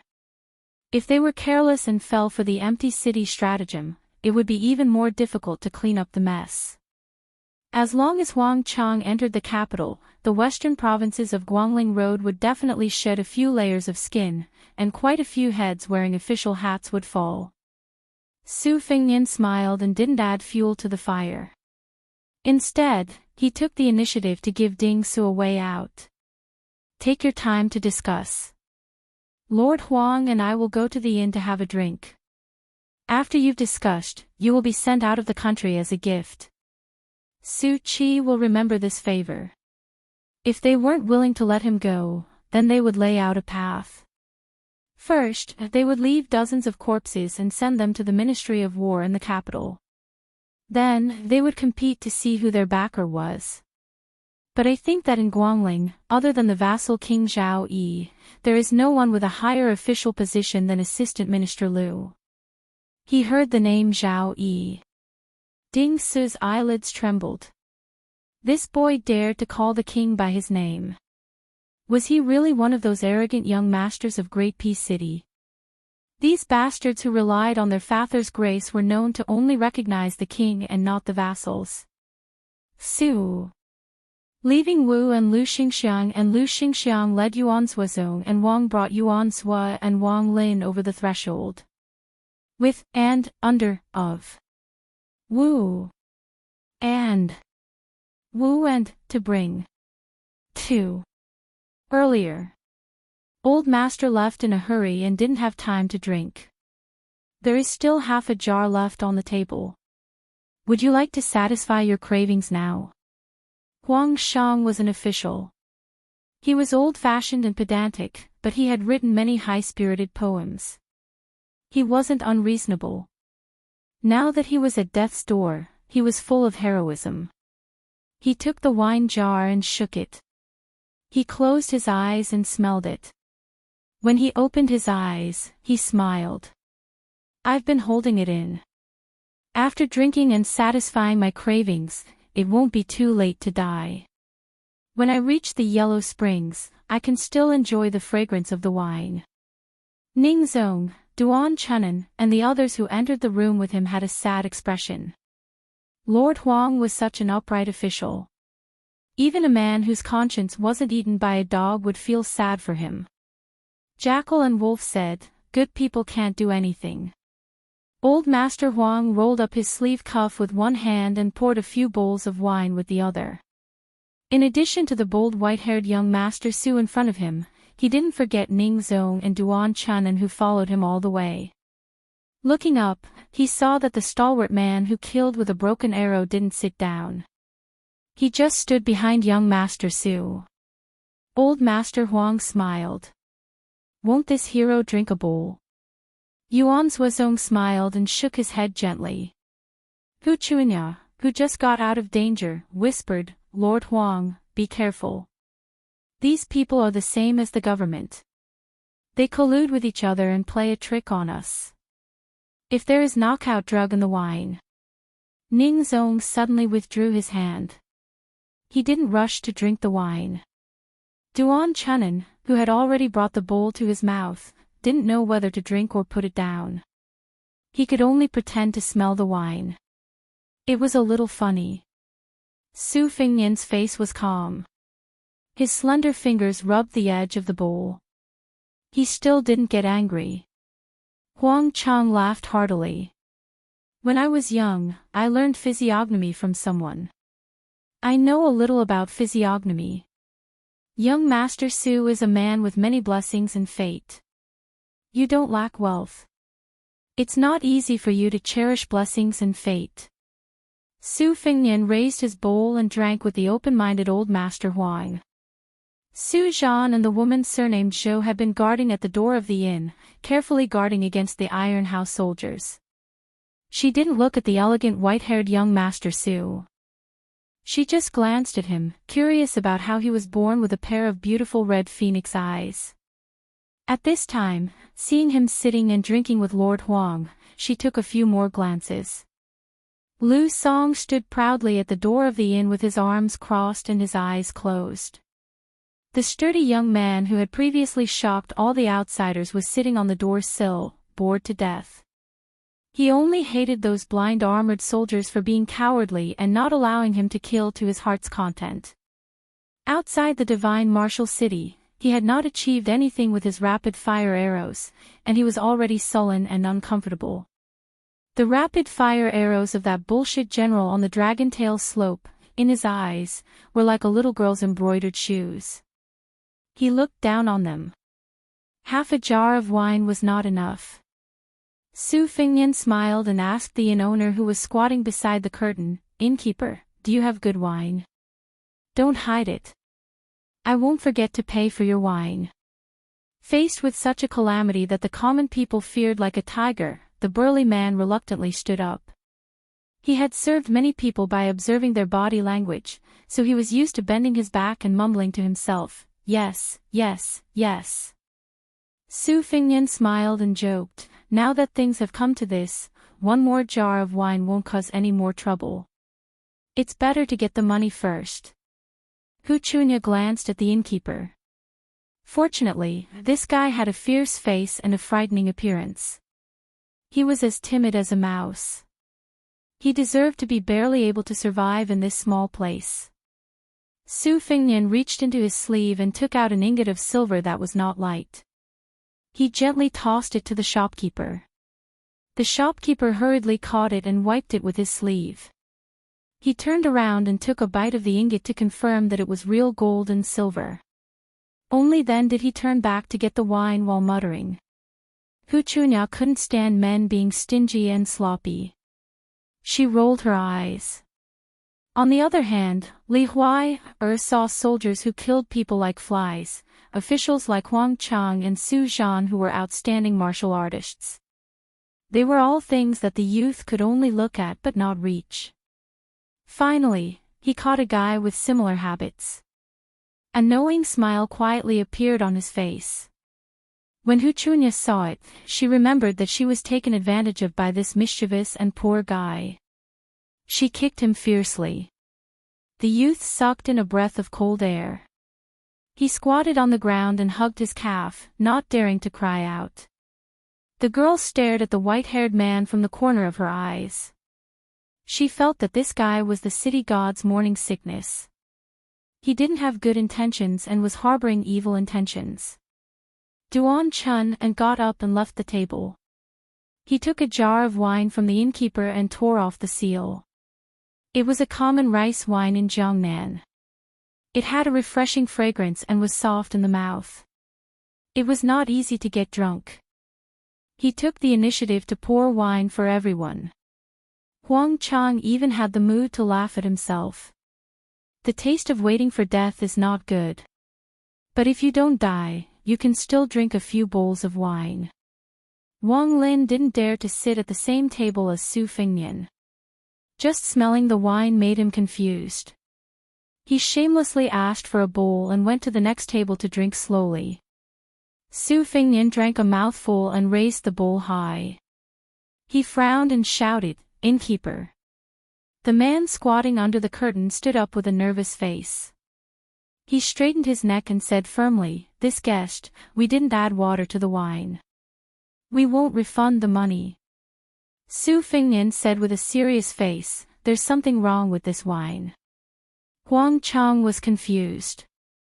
Ning Zong and Duan Chun and thought that the wine was poisoned. They immediately turned hostile and prepared to fight. Su Zhan, who was a little further away, also clenched his stick. He didn't expect Su Fengnian to laugh and say, "There's a murderous aura in the wine. The money is too little." The sturdy man who had been the innkeeper of Longway Slope for many years was confused. Su Fengnian threw another ingot of silver. Su Shao said that there was a guy in southern Tang who was full of guts and had no eyes. He should be rewarded. Except for Yuan Zuozong, who knew what was going on, everyone looked at each other in dismay, as if they had fallen into a sea of fog. Huang Chang was the first to recover, but he didn't show any strange emotions. He lowered his head and drank a mouthful of wine. He sighed and said, "The wine does have a murderous aura. After all, it's the souls of the hundreds of thousands of Navy in Boyang Lake. They all fell into this bowl." Chapter 797. Su Fengnian and Huang Chang were speaking in riddles. Other than Ning Zong, who was not young, who could vaguely grasp the clues, most people felt that the two of them were too bored to just drink, so they imitated the scholar and poet to deliberately mystify things. Especially in the ears of a boorish person like Duan Chunan, he only felt uncomfortable all over. He treated it as a passing wind and lowered his head to drink. Drinking more was more profitable. There were close to 80 elite cavalrymen of the Iron Hut outside the door, not to mention the large number of infantrymen. What a good catch. Thinking of this, Duan Chunan had some complaints about the young master who led his group into the inn. He felt that instead of being on tenterhooks, it was better to kill his way out in one go than to sit and wait for death. The boorish man who got 2 ingots of silver was expressionless, as if he did not understand the meaning of the words at all. His eyes were dull. The white-haired young man was still unwilling to stop. He drank and laughed. After recruiting the Donghua Navy Admiral Gu Zhuan, the Liang Navy was like a tiger that had grown wings. They were unstoppable. Hundreds of thousands of troops killed their way to Lake Boyang. There were more than 60 large warships, riding dragons and supporting crabs parked outside the mouth of the lake. The Liang Navy misunderstood that the Boyang Navy was determined to break out of the encirclement and escape. Every division fought for military merit, so the heavy and difficult-to-float riding crabs and supporting crabs were parked outside the river and only allowed the light and agile boats to sail into the inner lake. Little did they know that the Boyang Navy who was guarding Lake Boyang was resurrected, Du Jiankong, who had come back from the dead. This person even personally led 3,000 men of sacrifice to block the narrow channel at the mouth of the lake, causing the Liang Navy to be cut in half at the waist, unable to respond to each other. He then let his 2 sons rush into the riding crabs and riding dragons, filling their boats with oil. They set fire to the boats and perished together with the giant ships. Finally, the unstoppable Liang Navy was intercepted on Lake Boyang. The fire that was rumored to be visible to the entire southern Tang burned for 3 days and 3 nights. This person did not say a word about the death of his sons. Even his 2 daughters-in-law who came from Jianghu aristocratic families went into battle and died together at Lake Boyang. It could be said that one person sent all the black-haired people in vain. If the family line was cut off, it would be considered unfilial. After the success of this battle, the navy of Lake Boyang disembarked, ready to die to reinforce the capital. While they were on their way to the capital, they did not know that the southern Tang sovereign had long been tempted by the Liang Zhao's bestowal of the Duke of Nangua. He angrily rebuked this man for being disloyal and sent a secret envoy to bestow him with 2 pots of poisoned wine.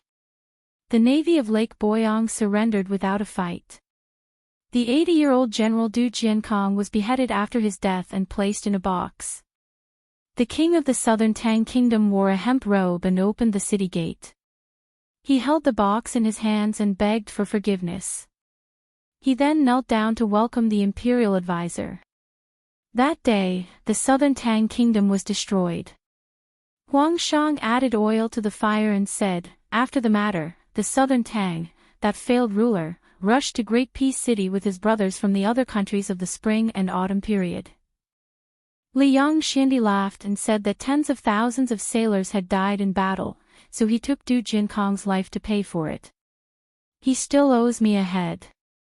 That day, he was conferred the title of Southern Duke.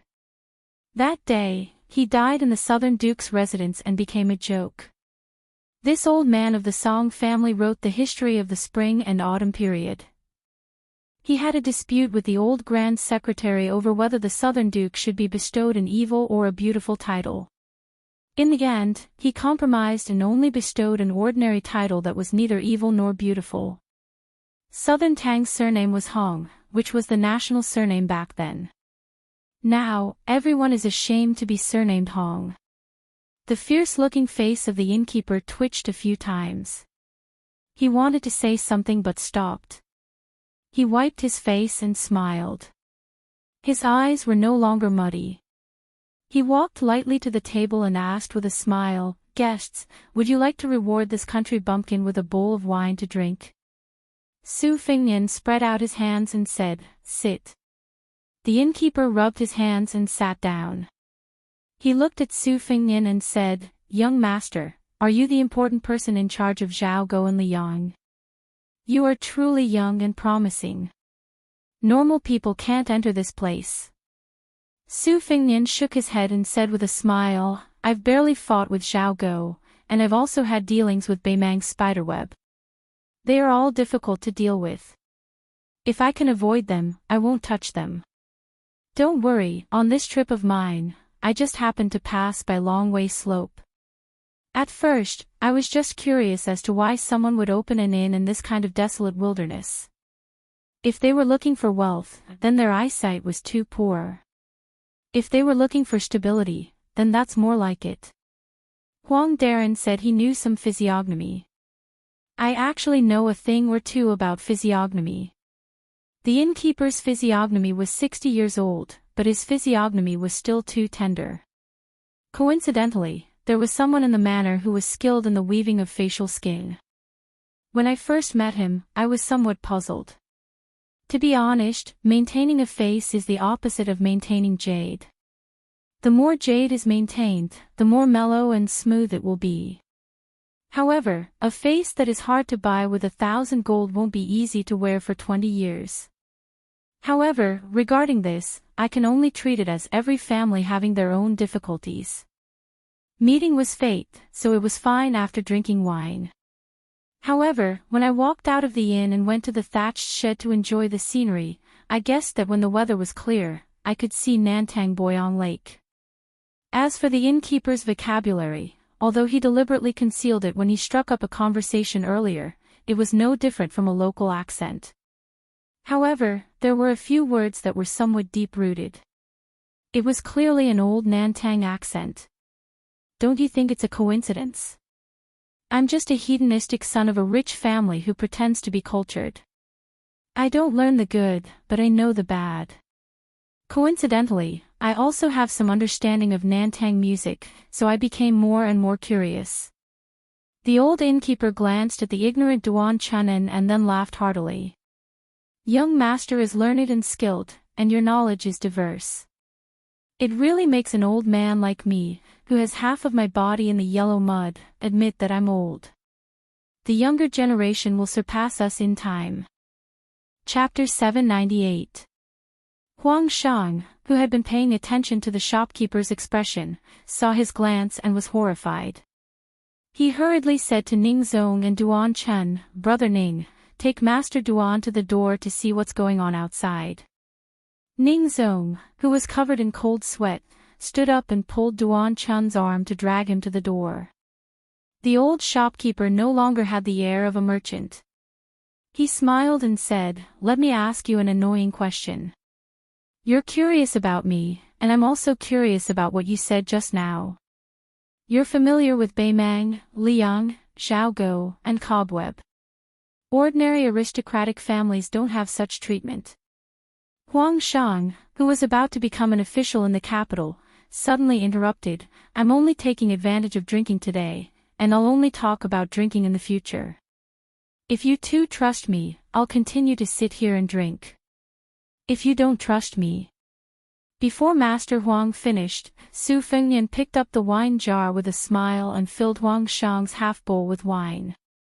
They were all smart people and didn't need to say anything. The shopkeeper's eyes softened.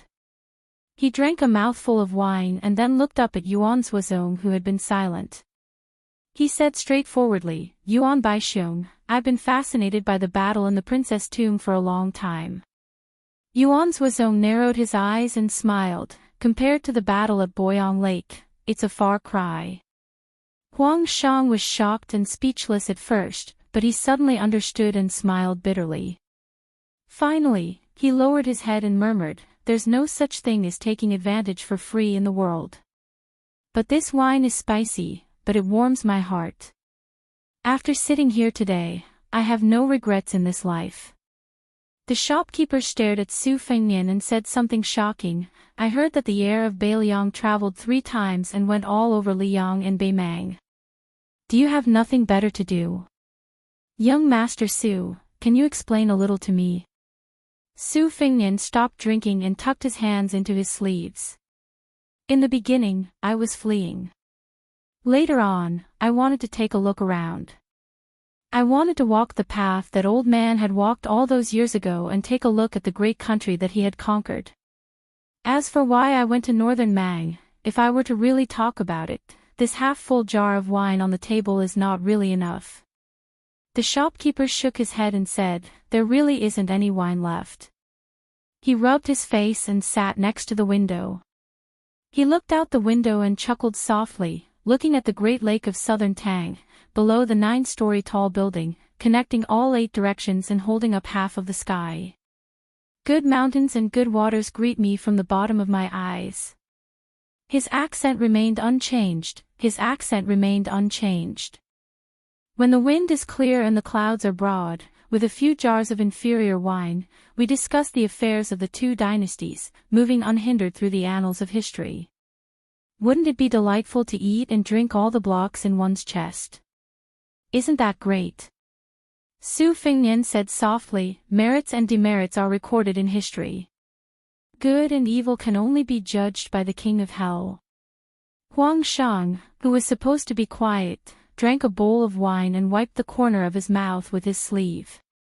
He sighed and said, "The history of each dynasty is only written in the hearts of the emperors. The winner is the king and the loser is the bandit. Only 5 words." The old shopkeeper repeatedly murmured the 2 words, "Loser is the bandit." Unexpectedly, tears flowed down his face. He suddenly raised his head and drank all the wine and tears in the bowl.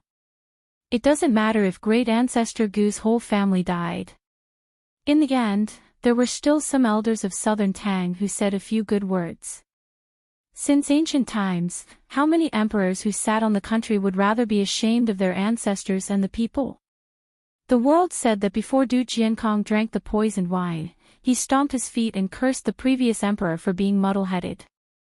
Nonsense. They said that before Du Jiankong died, he would cut off his own eyes and throw them into Boyang Lake so that he could open his eyes and see the previous emperor's miserable end. Nonsense. The world said that great ancestor Gu led the army to fight outside southern Tang's territory and was enough to protect southern Tang for 20 years. Nonsense. What a good and evil King Yama. What a winner is the king and the loser is the bandit. Great ancestor Gu struggled at death's door for 20 years. Today, he heard these 2 words. Su Fengnian stood up and said calmly, "Su Fengnian of Beiliang greets General Gu. Su Shao once said that great ancestor Gu was full of guts. South Gu was far better than North Gu. He was the Li Chun gang of the imperial court." Master Li Yishan also praised General Gu's Ashes collection of martial arts. It was called the best military book in the contemporary era. It was better than the ancients. The old shopkeeper shook his head and said nothing. Huang Shang put down the bowl and asked softly, "Someone in the capital said that Beimang can't enter the Central Plains. Is it true?" Su Fengnian was about to speak when Yuan Suozong sneered behind him, "Master Huang, do you know that Beiliang soldiers sent you off 600 times? Huang Shang smiled, "I heard a little about it. I didn't believe it before." Su Fengnian turned his head and said, "Second brother Yuan, I'll give you half a bowl of wine." Yuan Suozong smiled and left. He walked out of the inn and said, "It's enough." Huang Shang's expression changed slightly and he sighed softly. Great Ancestor Gu, who hid his identity as a shopkeeper, rubbed his temples. There was a knowing smile in his eyes. Su Fengnian's next words were like throwing a huge rock into the lake. Beiliang's infantry still lacks a deputy commander. General Gu has received 2 ingots of silver. You have to give me an explanation. As for Master Huang, don't go to the capital to die. You can choose a civil official position in Beiliang. It was not up to Lord Huang to decide whether to go or not. Su Fengnian was determined to use force before courtesy. Even if he had to knock him unconscious, he would still tie him up. Anyway, the soldiers of the Iron Hut died because of you. Even if Master Huang jumped into Boyang Lake 100 times, he wouldn't be able to clear his name. It's better to go to Beiliang with me. Great Ancestor Gu laughed, "You're straightforward. You're worthy of being Su Zhao's son. I like you. Let's make things clear first. You get what you pay for. What deputy commander? What infantry commander? Let that Yan Wenwan, who squats in the latrine and doesn't shit in it, do odd jobs for me." Huang Shang said helplessly, "Then I beg His Royal Highness to knock me out first." Su Fengnian put his hands in his sleeves and smiled like a fox. Chapter 799.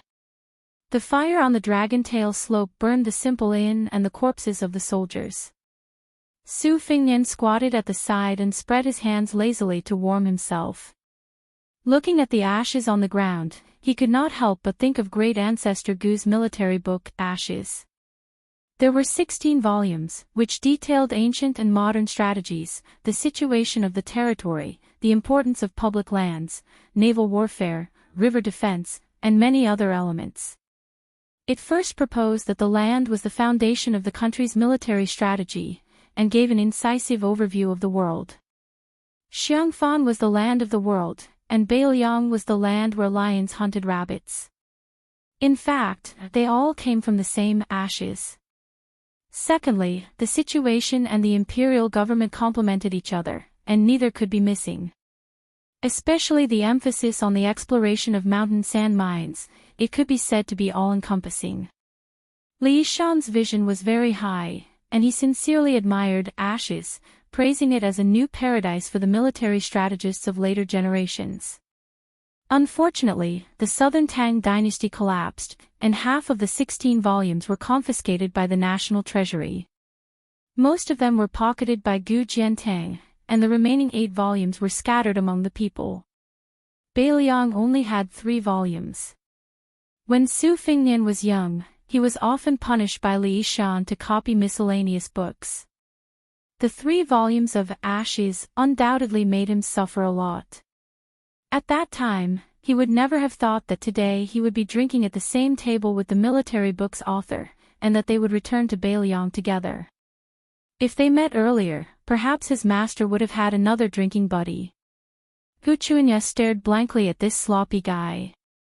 Not only did he order his retainers to kill the Dragon Tail slope, he even had the mood to leisurely warm himself by the fire. Why didn't he hurry up and run away? She did not even have a good impression of this guy in white. After escaping from death, she did not even think of thanking him, let alone repaying his kindness. She just felt that he was not pleasing to the eye. It would be nice if she could step on his snow-white body a few times and leave a few black mud marks on the soles of her shoes. However, Guchunya subconsciously glanced at the 9-feet-tall man not far away. It was this person who walked out of the inn.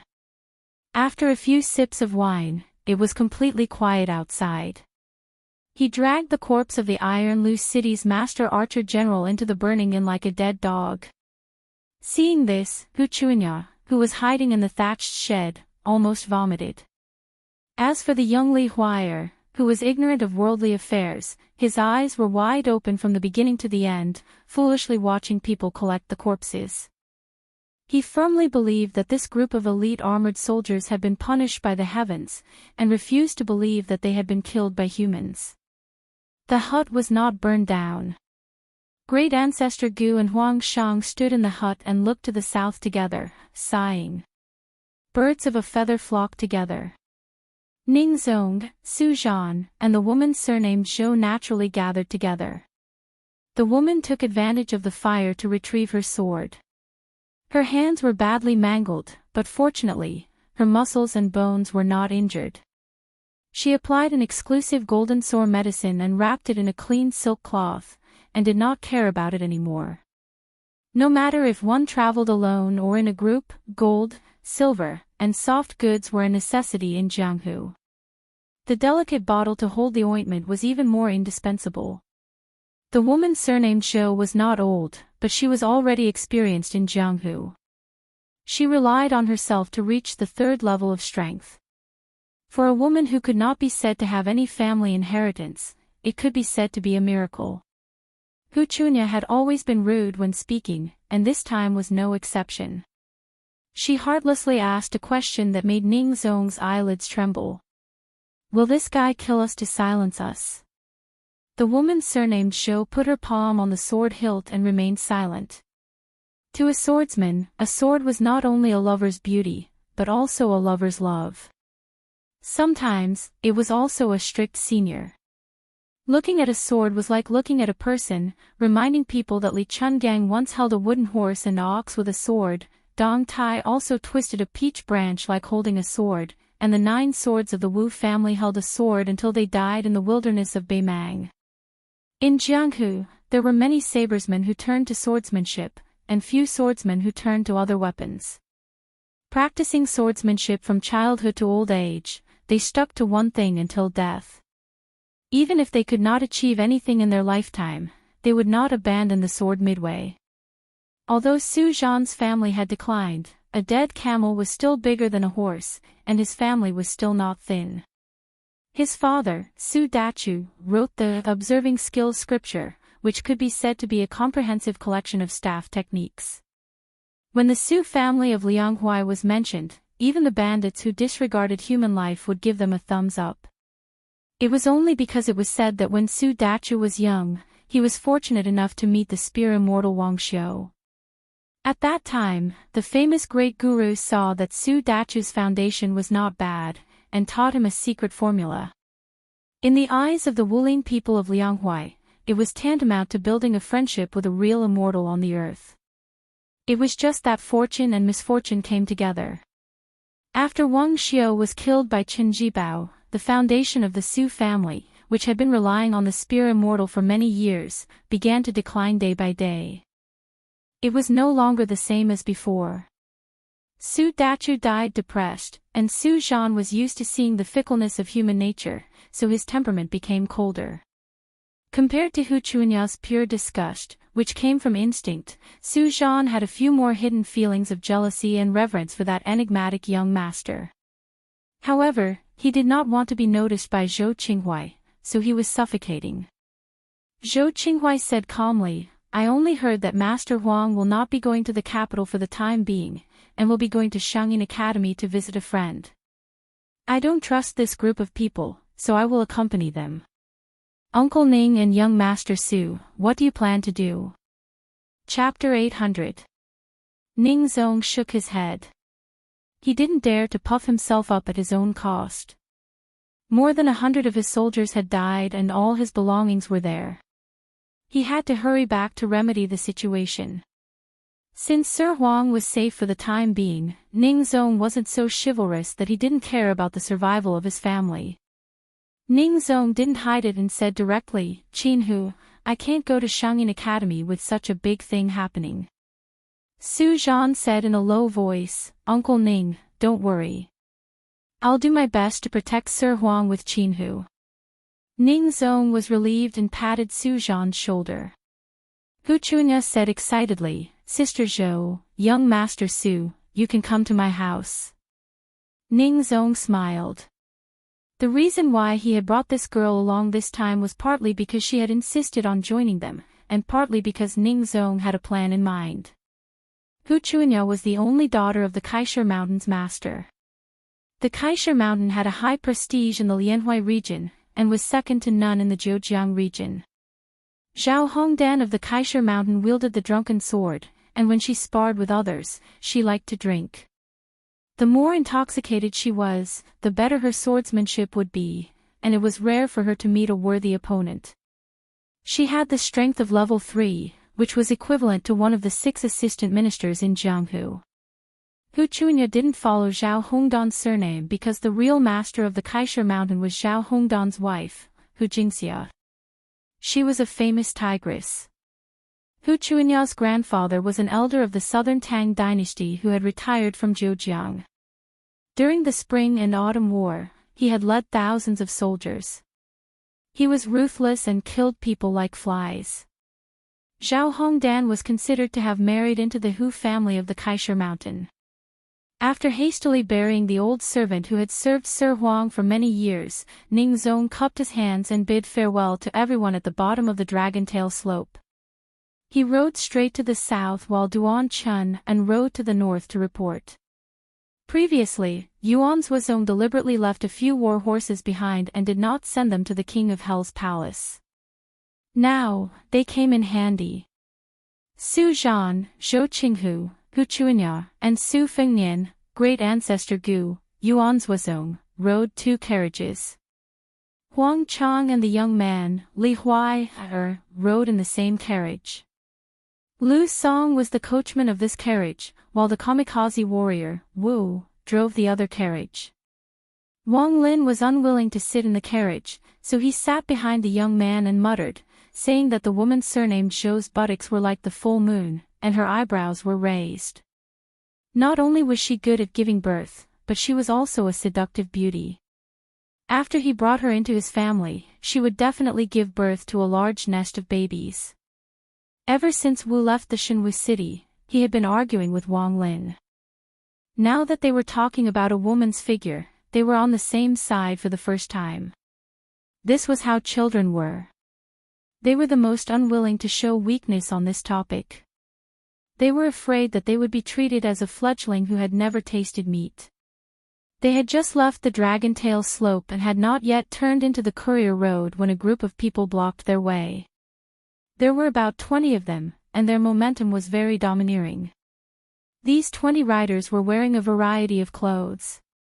There was an enchanting woman wearing a colorful thin gown in the winter, and a handsome and delicate young man nestled in her arms. There was a boorish man who was bare-chested and had a live snake as his belt. There was an old man in brocade who was dozing off. His head was nodding like a chicken pecking at rice. There was a handsome young man who was holding a folding fan and wearing a fox fur coat. There was an iron tower giant who was 10 feet tall and held a copper ball in his hand. There was also a dwarf who was jumping around.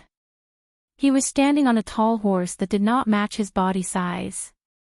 His big robe was almost dragging on the ground. He was so bizarre that people would think that they had fallen into the ghost city of Fingdu. Hu Chuanya looked on with a sluggish expression. This time he really hit the nail on the head. He had seen a ghost during the day. Su Zhan and Zhou Qinghu's gazes met, and they both saw a trace of horror in each other's eyes. Although the 20 riders were blocking the path, their positions were very clear. The 2 of them recognized the rider at the back, a bald man with a scarred head like a monk.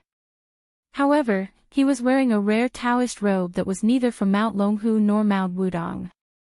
On his shoulder stood a gorgeous parrot.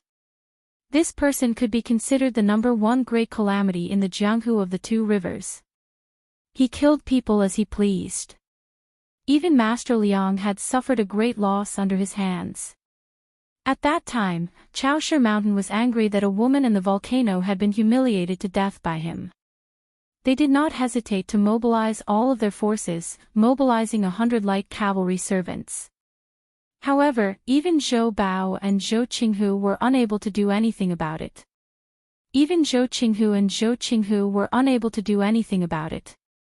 However, this kind of troublesome devil was only stopped at the back of the 20 riders. Everywhere in the Jianghu, one's seniority was determined by how much strength one possessed. If one's strength was not up to par, one would have to obediently sit on the side. However, they were unable to succeed. The leader of the 20 riders kept a distance behind them. He was a sturdy man with an ordinary appearance. Whether it was his appearance or adornment, he was not eye-catching. Behind him, a coquettish woman in a colorful thin dress clicked her tongue and pretended to be surprised. Ghosts wailed and wolves howled at the dragon-tail slope, and more than 100 bowls of Mang Po's soup were handed out on the bridge of helplessness. This young master's skills are not inferior to our devil sect. Su Fengnian frowned. Devil sect. 60 years ago, the great immortal Qi Xuanjun had single-handedly wiped out 6 devil sect celestial demons on the devil-slaying platform. It was earth-shattering. Since then, the devil sect, which was at its peak, had been unable to recover. Like a rat crossing the street, they only dared to act sneakily. How did they manage to gather such a large group of disciples today? Could it be that they were trying to recruit him into the devil sect? Could it be that after hearing that Hong Shixiang, the reincarnation of Qi Xuanjun, had committed suicide, these guys really thought that it was time for them to make a comeback? Su Fengnian gently squeezed the horse's belly, and the horse's hooves were light. He asked with a smile, "What? You want me to be the leader of your devil sect? You have good taste." Chapter 801. Hearing Su Fengnian's arrogant words, the woman was like a fox demon coming out of an ancient temple deep in the mountain. Her delicate hand pushed away the pale green youth in her bosom, who was as handsome as a woman. She held her chest and pretended to be resentful. Her charming eyes were like silk as she said, "Nujia doesn't mind Gongzi becoming the cult leader, but Nujia's words carry little weight. I can't keep my word." Su Fengnian's horsemanship was exquisite. Even if he did not wave the whip with both hands in his sleeves, the warhorse still stopped as if it had a tacit understanding. With a mocking smile he asked, "Your devil cult has dominated the Jianghu for 100 years, but your vitality was greatly damaged by Qi Xuanjun alone. For the last several decades you have been like a stray dog. I heard that even the second-rate schools dare to ride on your head and defecate in piss. What good will it do for me to be the cult leader who doesn't live up to the name? Don't tell me I have to pay for your basic necessities. Look, your auntie can't even afford to buy thick clothes. And that poor man holding the copper ball, his upper body is bare. And then there's that parrot behind him, let me see, its breed is not good. It's a primrose that costs only several hundred taels of silver. If it were me, if I wasn't the Shi-Fei, who can't be bought with 100 taels of gold, how could I have the face to roam the Jianghu?" Hu Chunya rolled her eyes and angrily said, "This fellow really doesn't know life from death. He's a jinx. If it weren't for him, we wouldn't have run into this group of big devil heads." The fox-like woman who was called Auntie smiled sweetly and sweetly said, "Auntie is too poor to wear warm clothes, but don't I still have you, Gongzi? Let's go back and find a mandarin duck brocade quilt to cover ourselves. We'll be honest with each other and snuggle for warmth." Hu Chunya, whose face was flushed, spat with all her strength, "What a shameless slut."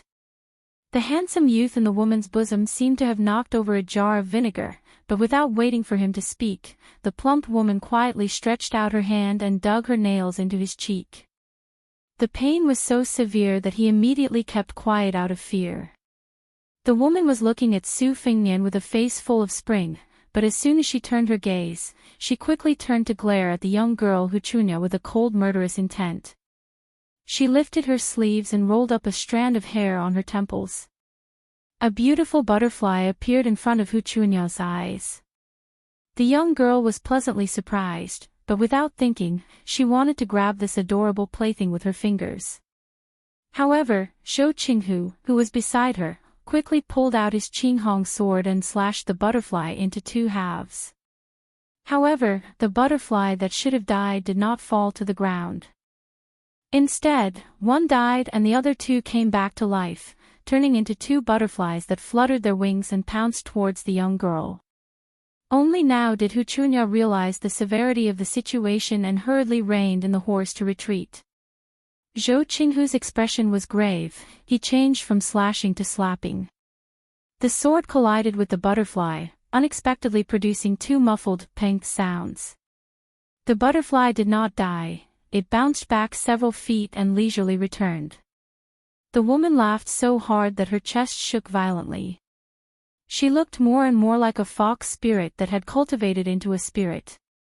She reminded with a smile, this maiden who uses a sword, even if an ordinary sword can cut through iron like mud, it can't kill the laughing silly butterfly that I've carefully raised. If it's not a Taoist sword, don't waste your energy. A good girl like you shouldn't practice the sword. Don't you know that all the men in the world have swords hanging on their waists? That sword is the real good sword. Alas, it's a pity that you haven't tasted it and don't know how powerful it is. After tasting it a few times, you'll definitely feel like dying. You'll tactfully beg for mercy and willingly admit defeat. The woman turned her head to look at Su Fengnian and asked, "Young master, don't you think so?" The leader of the horsemen said flatly, "Enough." The woman playing with the butterfly immediately shut her mouth. The horseman who had the least presence of an expert in the devil cult looked at Su Fengnian and said, "I'm Lu Linggui, the right protector of the so-called devil cult. This time, I'm under the orders of the cult leader to welcome young master into the cult." Su Fengnian laughed and said, "Zhulu Mountain has been without a leader for more than 60 years. How come there's a new master? The Zhulu Mountain is like a temple, with 2 kings and 4 dukes and marquises. The 6 of them have always boasted of being external demons, and you protectors are merely lackeys who serve them tea and water. It seems like the Zhulu Mountain sincerity is not enough." Lu Linggui, the devil cult's protector, did not get angry. He said calmly, "As long as young master enters the mountain, you can be directly conferred the title of Marquis if nothing unexpected happens. As long as you make a great contribution to Zhulu Mountain in the future, the day of being conferred the title of king is just around the corner." It seemed that this was the first time that the horsemen behind Lu Linggui heard about this. When they looked at Su Fengnian again, their eyes were filled with sincere envy and respect. Even the old man in brocade clothes who was dozing off suddenly opened his eyes. When the devil cult was at its peak, it was rumored that there were 30,000 people. There were many talents and experts. It was said that they could compete with a small country.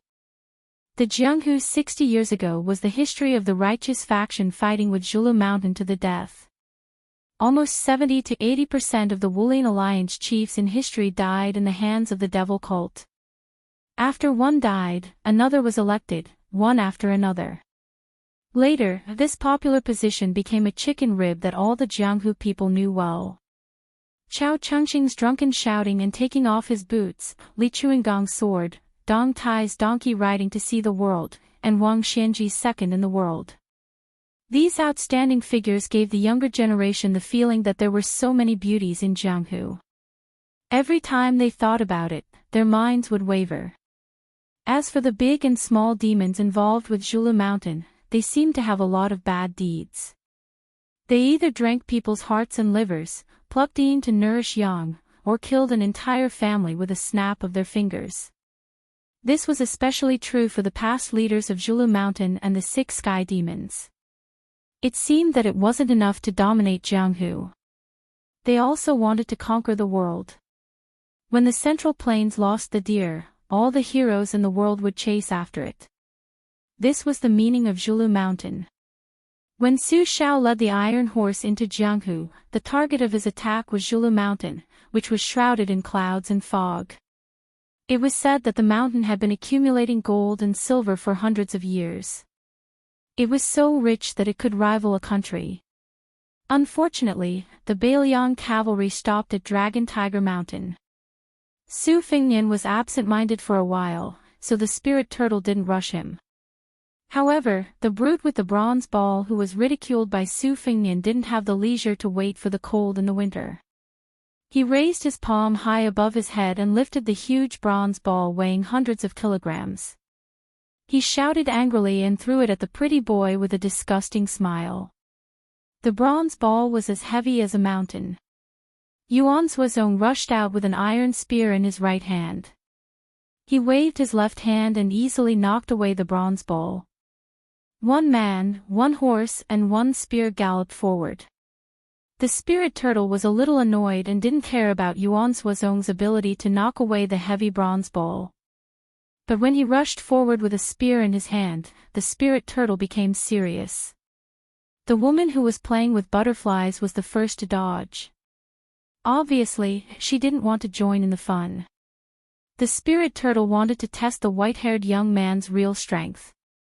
After a little hesitation, it reined its horse and dodged. The other horses did the same. So, only Yuan Suozong was left to confront the man who lost the bronze ball. The brute sneered to boost his courage. The muscles in his arms swelled up like dragons. He was about to grab the spear with his bare hands. However, the next moment, his body was suspended in the air. The spear penetrated the brute's strong body.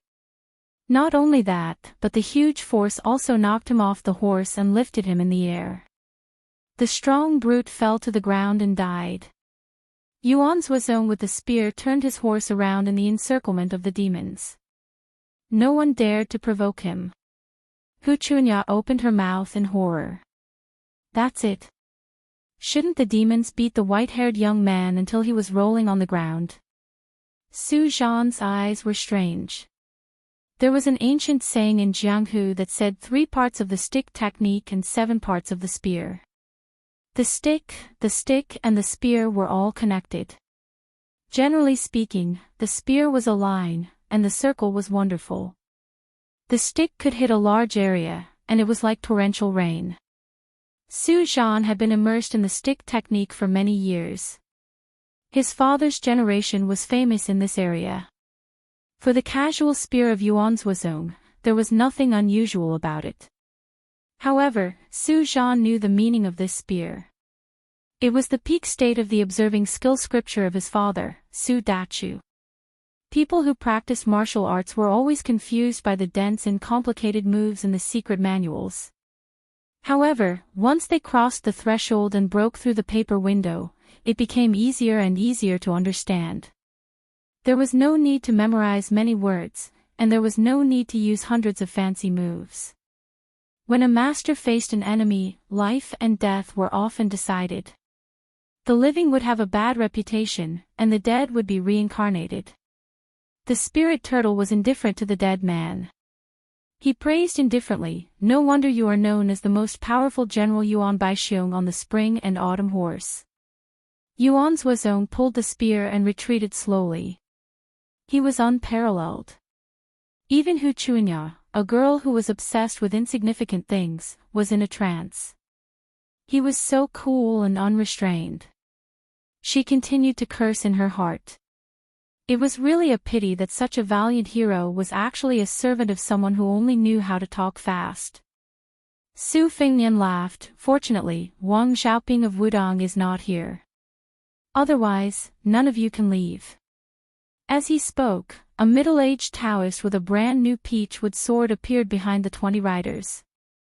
After the battle in Divine Martial Arts City, the elusive Wudong sword maniac had set up a formation as if he was the oriole behind the mantis. Su Fengnian laughed shamelessly. "I said I was a jinx. Sure enough, it comes true every time." The Taoist was 1 foot tall, and the devil was 10 feet tall. But today, the Taoist was 3,000 feet tall. Chapter 802. With Yuan Suozong and Wang Xiaoping at the back, the people of Zhulu Mountain were all cultivators. Most of them had lost the will to fight. The beautiful woman saw that the situation was not good, so she decisively took back the pair of colorful butterflies. The butterflies flew around her and returned to her sleeves. The world recognized Wudong Shintu's sword and Gu Jiantang's Nanhua saber as the #1 talisman weapon in the world. Gu Jiantang was in the center of the imperial court and was just an unreachable statue in Jianghu. Wang Xiaoping was different, especially for devils like women who studied unorthodox methods. She was the bane of their lives. Playing witchcraft in front of Wang Xiaoping was like courting death. Wang Xiaoping's talisman sword could break 10,000 spells. But the land spirit turtle and several other powerful figures in Zhulu Mountain did not lose their color even when they saw the Wudang sword maniac. The land spirit turtle was even more calm and said softly, "Zhulu Mountain is waiting for you at the foot of the Dragon Tail slope. We only want to welcome you to be conferred the title of Marquis. We don't want to provoke you. The reason why we have gathered so many people is that we are worried that you will think that Zhulu Mountain is not sincere enough." The spirit tortoise, who was not good with words, was carefully weighing its words when it was interrupted by Hu Chunyao's crisp laughter. However, this time, Zhou Qinghu and the others did not blame the little girl too much. The scene in front of them was simply too unexpected. The nearly 20 riders behind the spirit tortoise also reacted and whispered among themselves. Su Fingnian didn't know whether to laugh or cry. The Wudang Taoist with the peachwood sword on his back came in a hurry, leaving everyone aside. Probably because he didn't like Su Fingnian's pretense, Su Fingnian, who had his hands in his sleeves, casually raised his cuffs and wiped his cheeks. This vulgar action caused the woman's delicate body to sway. The handsome young man in her arms with a gentle face hated Su Fingnian even more for taking all the limelight. Su Fingnian was in a good mood today and did not mind these people from the devil cult blocking his way. He said, "If Zhulu Mountain is sincere, ask your hierarch to come and see me in person. Otherwise, there is no need to talk. Conferred the title of Marquis. I can't believe you have the guts to take it out." Those demons, who had been prejudiced by their first impressions, were used to sitting on a mountain and watching the world. At this moment, they also remembered that the young man in front of them would one day become the king of Beiliang. The vassal kings of Liang were powerful and influential. Who could defeat the king of Beiliang? This time, Deer Chasing Mountain was indeed a little petty. Lu Lingue was truly a good-tempered clay bodhisattva. He did not object to the request, but a strange smile appeared on his lips. "I was fortunate enough to meet Sect Master in the mountain. Sect Master once said that he had some connections with you, young master. Since that's the case, I dare not act on my own. I'll return to the mountain to meet Sect Master and pass on your request." Su Fingnian smiled and asked, "From your tone, it sounds like your cult master has a great background." Spirit Tortoise Lu said calmly, "I don't dare to lie, but I can tell you the truth. Sect Master took only half a day to reach the top of the mountain. He slaughtered the original 2 kings and 4 dukes. At this time, Deer Chasing Mountain has already recruited 4 first-level masters and half of the mysterious Fingervitra. Aside from me coming to welcome you, there are 2 other groups of people welcoming people into the mountain. Sect Master even went to West Chu's Chao Chongqing in person, asking this Confucian saint to be the senior guest of Deer Chasing Mountain." Su Fingnian was dumbfounded as if he had heard a heavenly book. He mocked, "Then why didn't your sect master just make Wang Xianji the vice sect master and then make Dong Tai the senior guest? Then he could swallow the Wu family's sword tomb and dominate the martial arts world. Who would dare to oppose him? That's what you call awe-inspiring." Spirit Tortoise Lu said methodically, "I'll pass on your suggestion to sect master." Su Fingnian imitated a young girl and chuckled, which could be considered as an order to leave. Spirit Tortoise Lu was quite efficient. He did not waste any more words and turned his horse around to leave with his people. The scantily clad beautiful woman didn't forget to glance back and smile. Su Fingnian stood there in a daze. He didn't care much about the devils of Deer Chasing Mountain, whose strength couldn't be underestimated. However, he was a bit wary of the cult master who was like a flood dragon in the clouds. Although Su Fingnian didn't believe Spirit Tortoise Lu's words at all, he didn't lower his guard at all. Deer Chasing Mountain had stood in Jianghu for 800 years. The catastrophe 60 years ago wasn't the most tragic in the history of the demonic cult. 100 years ago, almost all the sword immortals, except for ancestor Lu, who was the first in 500 years, had gone to Deer Chasing Mountain and killed a lot of people. In each dynasty, the founders were mostly talented and wise, and their successors were not too far behind. Occasionally, there would be a lord of resurgence who would turn the tide, but he could only prolong the dynasty's reign. However, there were a total of 9 cult leaders of Deer Chasing Mountain, including the previous Lu Songtao. All of them were the overlords of Jianghu who were only one step away from Wang Xianji. The cult leader's seat would be left empty for decades rather than for a mediocre person to sit on. Whoever became the cult leader, no matter how unknown they were outside of Deer Chasing Mountain, would definitely be an extraordinary figure. Take Lu Songtao for example. After he suffered qi deviancy derangement, he left Deer Chasing Mountain and killed more than 10,000 people. This caused the Jianghu and the imperial court to feel uneasy and try their best to stop him. However, it was all to no avail. In the 9 kingdoms of spring and autumn, Lu Songtao had killed 2 emperors. One of them was dismembered by Lu Songtao on the dragon throne, while the other lost his head on the dragon bed for no apparent reason. The number of officials, generals, and ministers in the Central Plains was uncountable. It was rumored that in the end, the divine master of Dragon Tiger Mountain, Zhao Gusu, personally went to the Dragon Lake and sacrificed 6 purple golden lotuses. She used the power of a celestial to engrave the prophecy of the 9 words and killed Lu Songtao from thousands of miles away. The outstanding people of the same generation as Lu Songtao, be it the sword immortals or the people of the 3 sects, without exception, did not attain immortality. It was probably because the will of heaven was angry that it did not do anything, so the gate of heaven was closed for 20 years. Su Fengnian laughed at himself. A few years ago, he liked to listen to stories of people like Lu Songtao the most. When he really thought that he had rolled back and forth in the mud a few times, he no longer envied him. Lu Songtao flew all day long and could not be killed by hundreds of slashes. What kind of Jianghu people were they? They were all immortals. Su Fengnian shook his head slightly and shook off his messy thoughts. He did not want to think about the Zhulu Mountain or the hierarch. He pulled out his sleeve and made a gesture to move forward. Great Ancestor Gu, who had demanded an exorbitant price for the position of commander of the Beiliang infantry, followed quietly. The 2 of them walked side by side. The old man, who was no longer lethargic, laughed softly and said, "Your Highness, I shamelessly asked you for a troublesome official position. Please don't take it seriously. Now, I know what the Beiliang cavalry lacks and what they need. I won't cause you any trouble."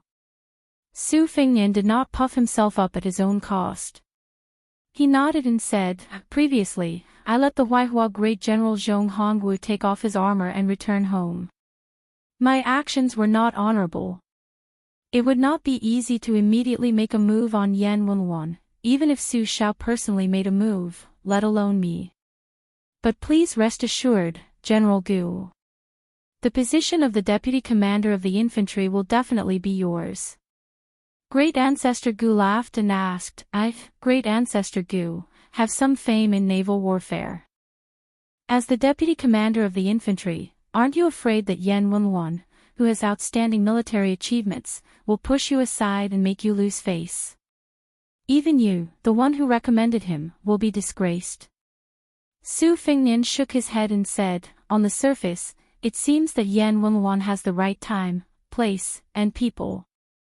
However, when I first traveled to Jianghu, there was a saying on the inn's wall, the one who stands at the top cannot sit for too long.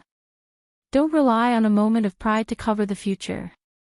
Yan Wenwan has cultivated his direct descendants for 20 years, resulting in a pool of stagnant water. This person seems to be at the peak of his power. His words carry weight in the Beiliang infantry, but in fact, he is not really an iron bucket. In the officialdom, a local snake has its advantages, and a dragon that crosses the river also has its advantages. Besides, if Yan Wenwan's table manners are too ugly and he really wants to lose face with a hedonistic son like me, I will take advantage of this situation and let him accompany Zhong Hongwu to enjoy his grandchildren. Great Ancestor Gu turned his head and glanced at the carriage that Huang Shang was in. He sighed and said, if Huang Shang is a foolish but loyal scholar, he will not go to Beiliang. Chapter 803. Su Fingnian smiled and said, the descendants of Beiliang's generals are the so-called descendants of generals. Other than some second and third class families, very few families let their descendants go to the border to live a military life. The commander of the cavalry, Zhong Hongwu, did not let Zhong Qingxin join the army. First, he didn't want to cut off the family line. Second, he had a sinister eye. He believed that the military had ruled for 20 years and had accumulated a lot of corruption. In the end, it would be a civil official who was familiar with politics to take over. But these years, the imperial court has been waving its hoe vigorously and sparing no effort in poaching people. In the past, it was Yan Jishi who became a relative of the imperial family. Following that, it was Jean Lanting who gained power. Now, it was the great scholar Yao Baifeng who entered the capital to become an official. Actually, to me, it doesn't matter how much ability Huang Shang, who is about to go to the capital and enter Taiwan, has. The key is that he is willing to go to Beiliang to become an official. That's enough. The imperial court has disgusted Beiliang for 20 years. In the future, the tables will turn. Hearing this, Great Ancestor Gu laughed heartily. Some of the tentative moves he had made in his heart also disappeared at this moment. The white-haired boy was so young, but he was already so generous. Why should he, an old man, be so narrow-minded? Perhaps it was because after the soldiers of Longwei Slope intercepted them and the devil cult blocked their way, the group walked unusually calmly. They steadily approached Kaisher Mountain. Before entering the mountain, there was a wine stall by the side of the road. When the old wine seller saw Hu Chunya, it was as if he had seen his own daughter. He refused to pay for the wine and took out good wine to greet the group. Hu Chunya didn't put on any airs and personally poured wine for Huang Darren, Su Zhan, Zhou Qinghu, and the others. As for Su Fingnian and his group of people, she ignored them. Su Fingnian didn't have a good impression of this unruly woman. At this moment, he thought that no matter how annoying a woman was, she still had a soft heart. Perhaps Hu Chunya would never know that her most likable moment was not when she wore heavy makeup to get married or when she was high-spirited in Jianghu. Maybe it was this kind of insignificant frown and smile. Su Fingnian sat and drank. Great Ancestor Gu drank a bowl of wine and was in high spirits. He looked up at the mountain and saw the green after the snow melted. He said loudly, heaven and earth don't care, but the wine does. Huang Shang drank it all in one gulp. He wiped his mouth and smiled, it doesn't matter if it's good or not. Su Fingnian didn't join in the fun. He just smiled and clinked bowls with Yuan Zuozong and took a sip. It was reasonable that Kaisher Mountain was far away from the downtown area. The 40 miles of road into the mountain was narrow and difficult to pass. Otherwise, it would have been suppressed by the government. However, the next 20 miles gave people a feeling of suddenly opening up. The road was paved with large bluestone slabs, which could allow 3 carriages to drive side by side. It could be seen that Kaisher Mountain was very rich. The road was surrounded by green mountains and clear waters. Hu Chunya was talking in a low voice with a middle-aged man who had a high position on the mountain. She turned her head and pointed at Su Fingnian from time to time. The man's face was deep and his eyes were fierce. Obviously, he didn't have a good impression of this uninvited guest. Su Zhan and Zhou Qinghu naturally didn't want to make trouble. However, in Kaisher Mountain, Hu Chunya was a well-deserved golden branch and jade leaf. Su Zhan could remind her, but he didn't want to. Zhou Qinghu wanted to say something, but he knew it was not appropriate. For a moment, the atmosphere on the road was a little strange. As more and more people came to greet Hu Chunya, dozens of riders galloped. Their momentum was not inferior to the soldiers on the Dragon Tail slope. The voices of young lady rose one after another, which made Wuxia proud. Especially when a green-robed swordsman with an elegant look rode down the mountain alone and appeared in her sight, Wuxia's eyes were wet as if she had been greatly wronged. The swordsman with a good temperament was like a man in his 40s. The older he was, the more popular he was. There was an ancient long sword at his waist with 2 hanging tassels. In addition to the sword, there was also an eye-catching wine pot. The green-robed man bent down on the horse and patted his daughter's head lovingly. Then he cupped his fists and bowed to the crowd. Su Zhan and Zhou Qinhu, the 2 juniors, hurriedly bowed back respectfully. Kaisha Mountain was rich and had a lot of people. They roamed Jianghu alone and couldn't afford to offend them. Relying on friends outside, especially nameless soldiers roaming Jianghu, was the same principle as a young scholar hoping to make a name for himself in the literary world.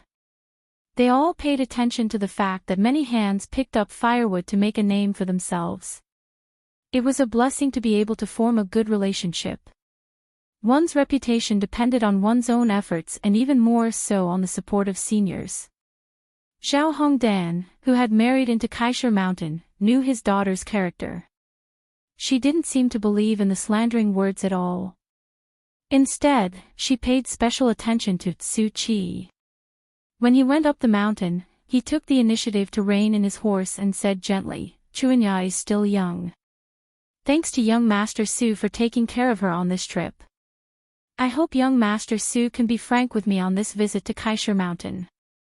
Since we've met, we're all brothers and can treat Kaisha Mountain as our home." Su Fengnian smiled and said, "Su Qi has been famous in Quarry Mountain for a long time. Hero Zhao's 96 drunken swordsmanship is even more well known in Jianghu." Su Qi was really a little nervous before entering the mountain this time. After meeting Hero Zhao, I can finally relax. Zhao Hongdan laughed heartily and repeated the compliment a few times. On the sunny side of the mountain, there was a continuous stretch of secluded small buildings with bamboo groves. The scenery was elegant and elegant. It was for the guests of Kaisha Mountain to stay. The small buildings were built with small water bamboos. It was warm in winter and cool in summer. Most of the furniture in the buildings were also made with bamboo. There were bamboo flutes, bamboo beds, bamboo tables, and even some bamboo root carvings that were made by masters. Zhao Hongdan personally helped the group settle down. Only then did he bring his daughter, Wuxia, up the mountain to meet the real owner of Kaisha Mountain. After leaving the building, Su Fengnian walked along a stone path into the bamboo groves. There were wooden fences on both sides of the path. Along the path, there were large red lanterns hanging on the bamboo groves. Presumably, after the sky turned yellow, the light stretched out in 2 continuous lines. It was a rare and beautiful scene. Su Fengnian walked and walked until he arrived in front of an ancient temple. The spring water gurgled. The ancient temple was worshipped by the Hu family of Kaisha Mountain. It probably wasn't open to visitors outside the mountain. There was a plaque with the words, "Multicolored Zen Temple," written on it. The couplet on the door was also very interesting. "If you don't turn back, who will save you? If you can change your mind, why do you need my mercy? Turn back." Su Fengnian smiled. He wanted to turn around and go back to his residence. The otherworldly item in the red robe appeared next to him. After recuperating for a while, its 2 faces had mostly recovered. However, its 6 arms had turned into 5, which made it look even more strange. Su Fengnian didn't want to enter the temple, but he didn't want to hurry back either. He walked to the brook outside the temple and squatted on a big rock, listening to the murmuring of the brook. The man and the otherworldly item were in a peaceful state of mind. The otherworldly item lowered its head and saw that Shi Yan's boots were stained with mud. It reached out and gently peeled it off. Su Fengnian smiled. "Don't clean it up. It will get dirty when we go back." However, the otherworldly item was still tirelessly doing this quiet and trivial task. A child's ear-piercing scream came from behind them. Ghost! Ghost! A group of well-dressed children were carrying bamboo baskets and hoes to dig winter bamboo shoots. They had harvested something in the bamboo forest. At this moment, they suddenly saw a woman in red who could turn her face around. Of course, they would think that she was a wild ghost hiding in the bamboo forest. Don't be afraid. This is the temple. Let's smash that ghost to death together. Yeah, Dad said that evil can't prevail over good. Ghosts are most afraid of the sound of chanting in the temple. Let's smash it while reciting the 1,000-character classic. When a slightly older boy shouted, he threw the hoe in his hand fiercely. The other children echoed and followed suit. The children in the quarry mountain could use medicine to strengthen their bodies at a young age. Their strength was much greater than ordinary children's. 7 or 8 hoes were thrown toward the brook. The few girls who were crying also gathered their courage. Their arm strength was relatively weak, so they couldn't throw their hoes to the stream bank. They began to recite the 1,000-character classic that almost all private schools would make their children memorize when they entered the school. After throwing the hoes, none of them hit the target. The boys began to bend down to pick up lighter stones. Unfortunately, for some reason, whether it was the hoes or the stones, their trajectories were changed. They lost their accuracy and fell around the white-headed ghost and the red-dressed ghost. The children weren't as timid as they were at the beginning. The more they fought, the braver they became. Even the most timid children began to laugh and throw stones as fun. After throwing all the stones around, they switched to the winter bamboo shoots in the bamboo baskets. Su Fengnian's arm was tightly gripped by it. That was why he didn't turn his head. Let's go. Let's call Mom and Dad to beat the ghost, a boy ordered. A little girl glanced at the otherworldly item in the red robe with disdain. She said with disdain, ugly. It's really a ghost. She called it an ugly monster. Perhaps it was better than all of Han Diaoxi's fierce methods outside Shenhui City. Su Fengnian was about to speak when he turned his head and saw that other than one of its arms tightly gripping his arm, its other 4 arms were cupping the 2 faces of joy and compassion. Its fingers were like hooks that seeped with blood. It was as if it wanted to tear off their faces. He gently raised his hand and pulled down her fingers bit by bit. He looked at the brook and wrapped his arm around her shoulder, letting her head rest on his shoulder. Her eye sockets were bleeding. For streams of blood and tears blurred her 2 cheeks. Su Fengnian murmured, Su Ying, how can you be so beautiful? When I was outside Shenhui City, before I borrowed the spring and autumn sword, I thought, it's not bad to die with you. Her face was crying for joy and her face was smiling for compassion. Chapter 804. The sun was setting in the west. At the peak of Mount Lantua, there was a mound of soil that had been used as a prison for almost 40 years. Suddenly, a golden light shone from it, as if a clay bodhisattva had cracked open, revealing an invincible golden body. Other than this mound of soil, there was an old monk sitting cross-legged on the ground, wearing a tattered kasaya. He was old, his snow-white eyebrows drooping down to his knees. He spun around on the ground, exposed to the sun and wind, causing his skin to be dark and wrinkled. It was like a dried-up field, making his white eyebrows look even paler. When he saw the mound of soil loosening and dirt falling to the ground, it was almost imperceptible. However, in the years of this Tantric Buddhism Dharmaraja, it was as if thunder was ringing in his ears. His long eyebrows fluttered in the wind, and his body became as still as a mountain.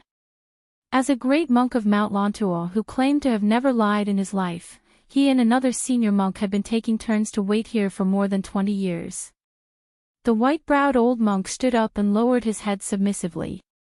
He saw the debris falling down continuously and golden light radiating from his body. The Immortal was revealed. At this moment, Mount Lantua was suddenly filled with the chanting of sutras. The mountain appeared even more majestic and dignified under the chanting. The old monk facing the east looked back to the west, and the sun was setting. He did not know if it was an illusion, but the mound of soil was like a sleeping lion that finally stopped napping. After opening its eyes, it shook off the dust and began to swallow the mountains and rivers. The afterglow lit up, and compared to the radiance of the sun in the sky, the brilliance was not inferior at all. Mahavirakana. The elderly Dharmaraja slowly turned his head, and an old monk who seemed to have returned to the world of the living appeared in his vision. Compared to the white-browed old monk who was more than 100 years old, he was even older and more muddle-headed. He was withered and skinny, and probably did not even weigh 90 jin. Such a physique could be said to be extremely weak. Although Mount Lontua did not advocate martial arts, the senior monks of the past, like the six-jeweled guru who was only his junior, were not weak in terms of cultivation base.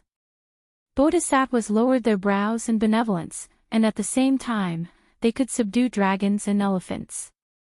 In the white-browed monk's vision, the old monk was silent and lifeless. Esoteric Buddhism had always been regarded as heretical by the central plains of the eastern land. In the final analysis, it was the Confucianism and Taoism that held grudges against each other. Now that the Liang dynasty and Beimang had almost wiped out Buddhism at the same time, it was actually Zen Buddhism that was destroyed. However, the white-browed old monk wanted to see the general trend after this catastrophe of Buddhism.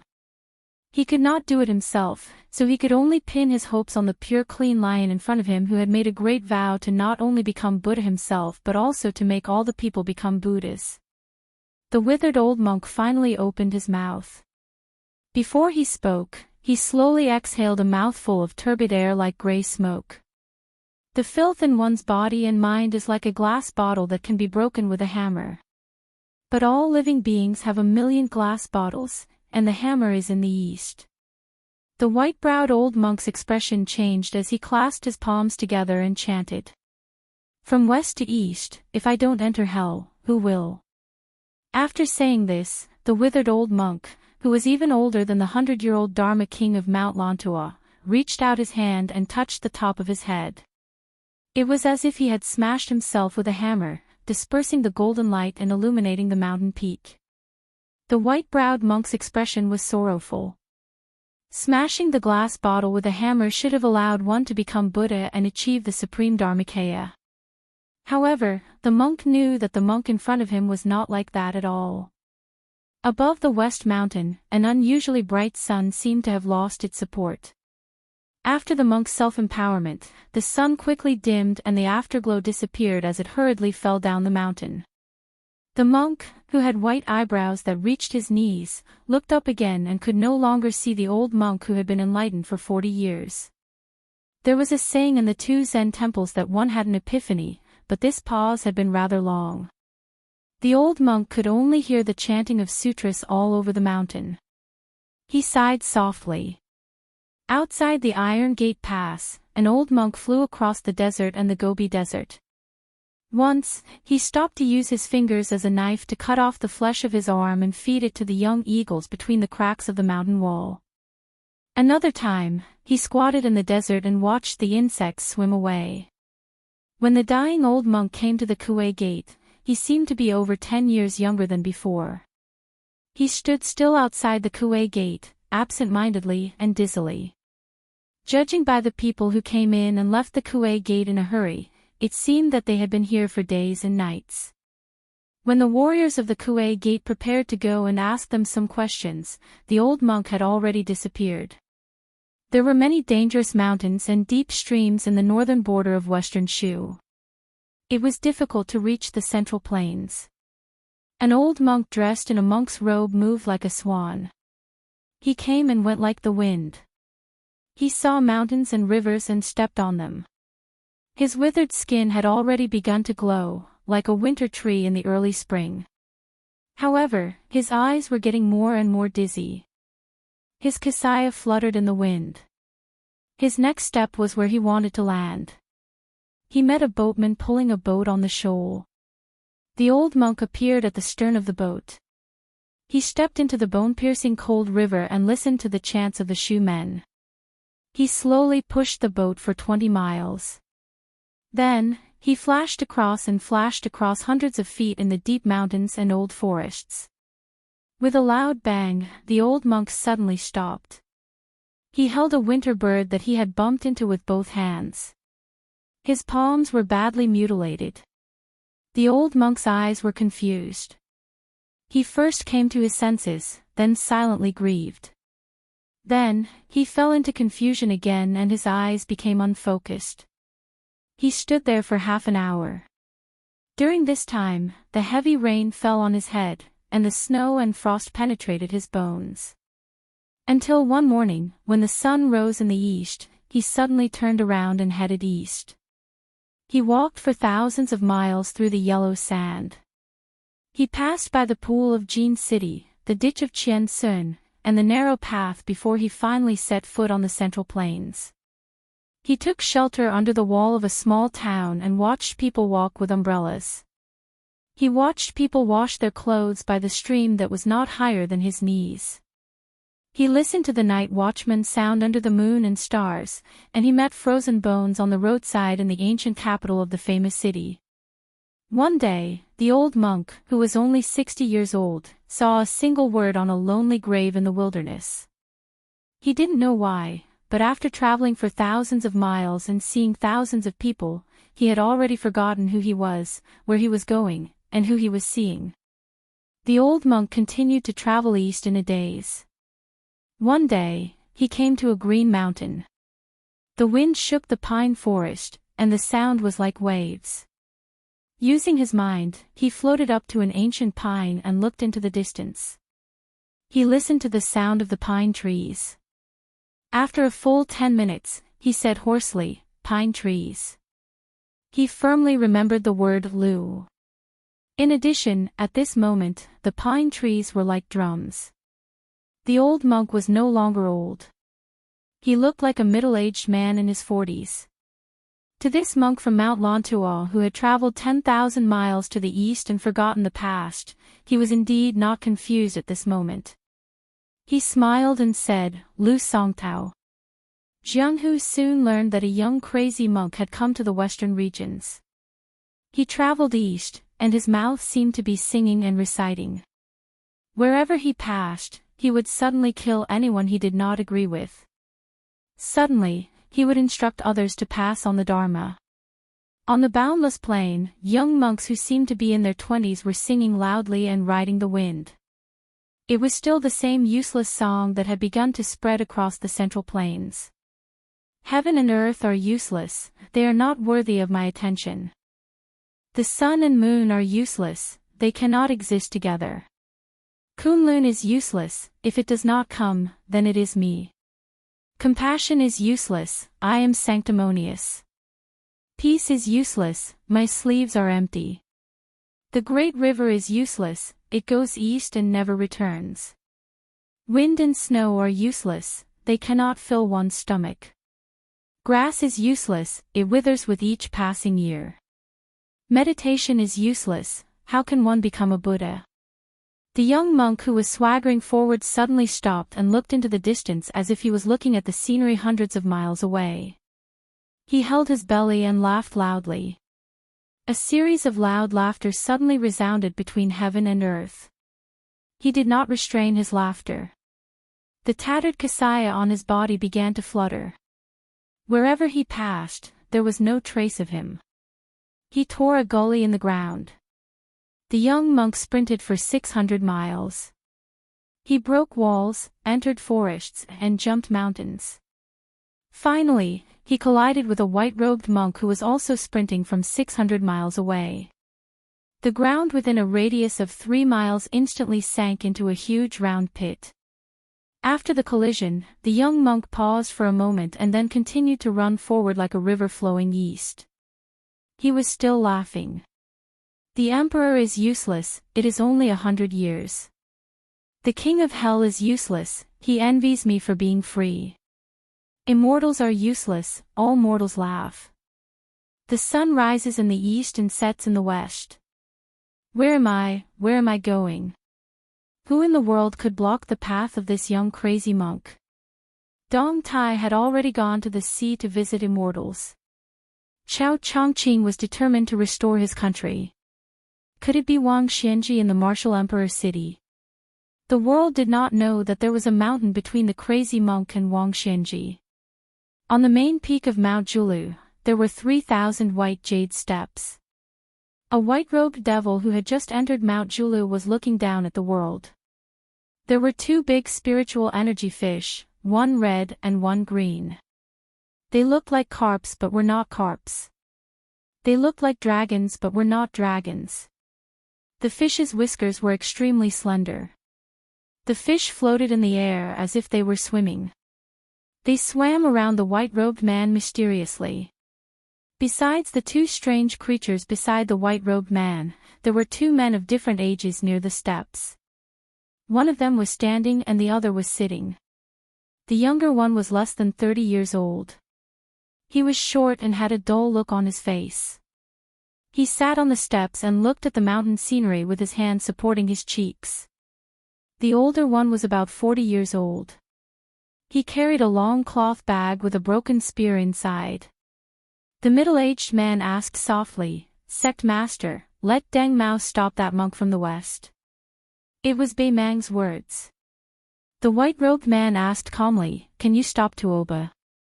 The man who called himself Deng Mao laughed self-mockingly and shook his head. The sect master's meaning was very simple. If he could stop Tuoba, he would have the ability to stop that gray-robed monk. After all, even the white-robed monk Li Dongxin had not succeeded. The short man said, "Even if he is Lu Songtao who escaped a calamity back then, he might not be able to defeat the current Wang Xianji and Tuoba when he was at his peak." The white-robed man sneered, "Wait until you defeat the 9th in the world, Deng Mao. Then you can say that." Deng Mao laughed softly, "It will happen sooner or later. In the future, Bei Mang will have to rely on Hong Jingyan and this kid to support its reputation." The white-robed man did not refute and slowly walked down the steps. The thousands of devils who were crawling on the steps lowered their heads. The white-robed man looked to the west expressionlessly. "Since Li Dongxin was unwilling to be entangled, then let me, Luo Yang, fight with you, Lu Songtao." Chapter 805. There was one chapter in the evening and one in the early morning. The child was talking nonsense, not to mention the absurd theory of demons appearing outside the Zen temple. Naturally, they could not afford to make waves. The quarry mountain did not pay much attention to it at first, but Hu Chunya, who liked to be lively, came to the stream with the children. When she saw the half-familiar figure of the guy, she did not know why she had an indescribable feeling. Hu Chunya hesitated for a moment and walked over to stand by the stream. She glanced at the snow-white man. Originally, according to her temperament, she would only feel comfortable when she returned home after being humiliated outside. However, she was stunned and could not say anything harsh at the moment. Just when the children were confused, a beautiful woman in gorgeous clothes walked out of the Zen temple. She was like a plump peony. Compared to the young Hu Chunya, her embryonic outline was similar, but she had a more mature charm. When the woman saw her daughter's figure, she was stunned for a moment. She smiled and walked slowly. When she approached, the slender white-haired man had already stood up and turned around. The woman was shocked.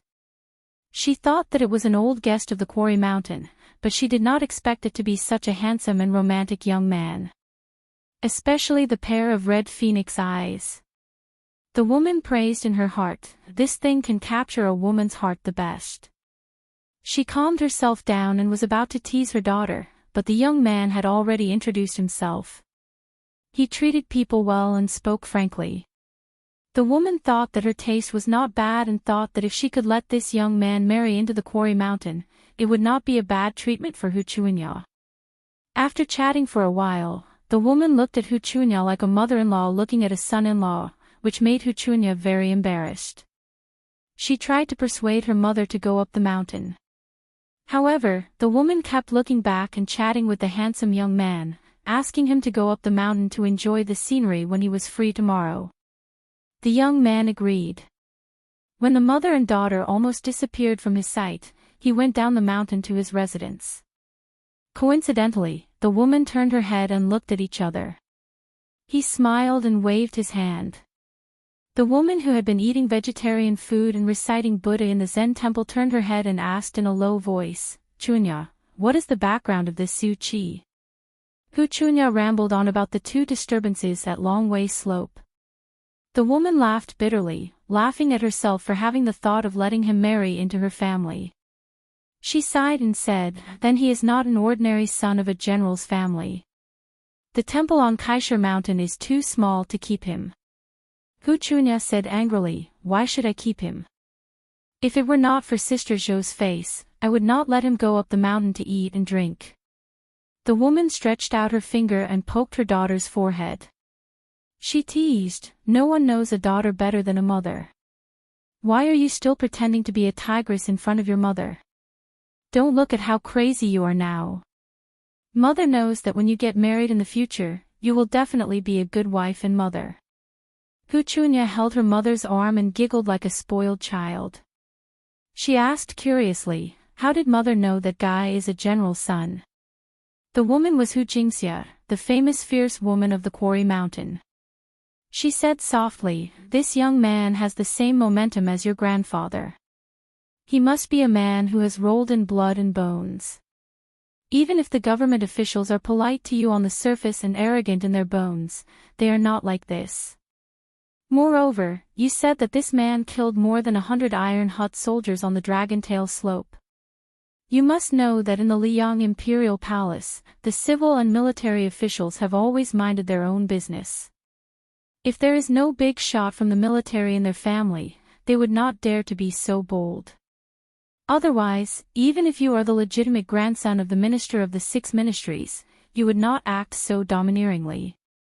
You also said that this man's retinue, sitting on a horse, easily stabbed that devil of the devil cult to death with a single thrust of his spear. He is clearly a man who can defeat 10,000 people on the battlefield. Chunya, our Quarry Mountain must not be careless. Come with mother to your grandfather's place and tell him everything in detail." Hu Chunya said angrily, "I won't go." Hu Jingxia smiled sweetly. She just held her daughter's cold little hand and walked slowly up the mountain. Love does not know where it comes from, but it goes deeper. Unfortunately, most of them turn from deep to shallow and forget each other. Su Fingnian returned to the quiet bamboo house and found that great ancestor Gu and Huang Shang seemed to have been waiting for a long time. He apologized and asked for a pot of wine from the maid in the bamboo house. Together with Yuan Zuozong, the four of them sat around the stove. The stove had 4 legs and a big iron basin was placed in the middle. The basin was filled with charcoal and the ashes after the charcoal was burned. The maid squatting by the stove was holding an iron pincer. She gently flipped the charcoal in the basin so that the charcoal would not be too hot and would not be extinguished. She squatted there and the light of the fire shone on her face. Su Fingnian knew the way to deal with this strange stove. He smiled and took the iron pincer from the maid and let her rest first. When the maid walked out of the room, he smiled and said, "If there are sweet potatoes or zongzi from the south, it will be delicious after being roasted. It's the first time I travel and I'm a bit down. But it's not all because I'm hungry. It's really delicious."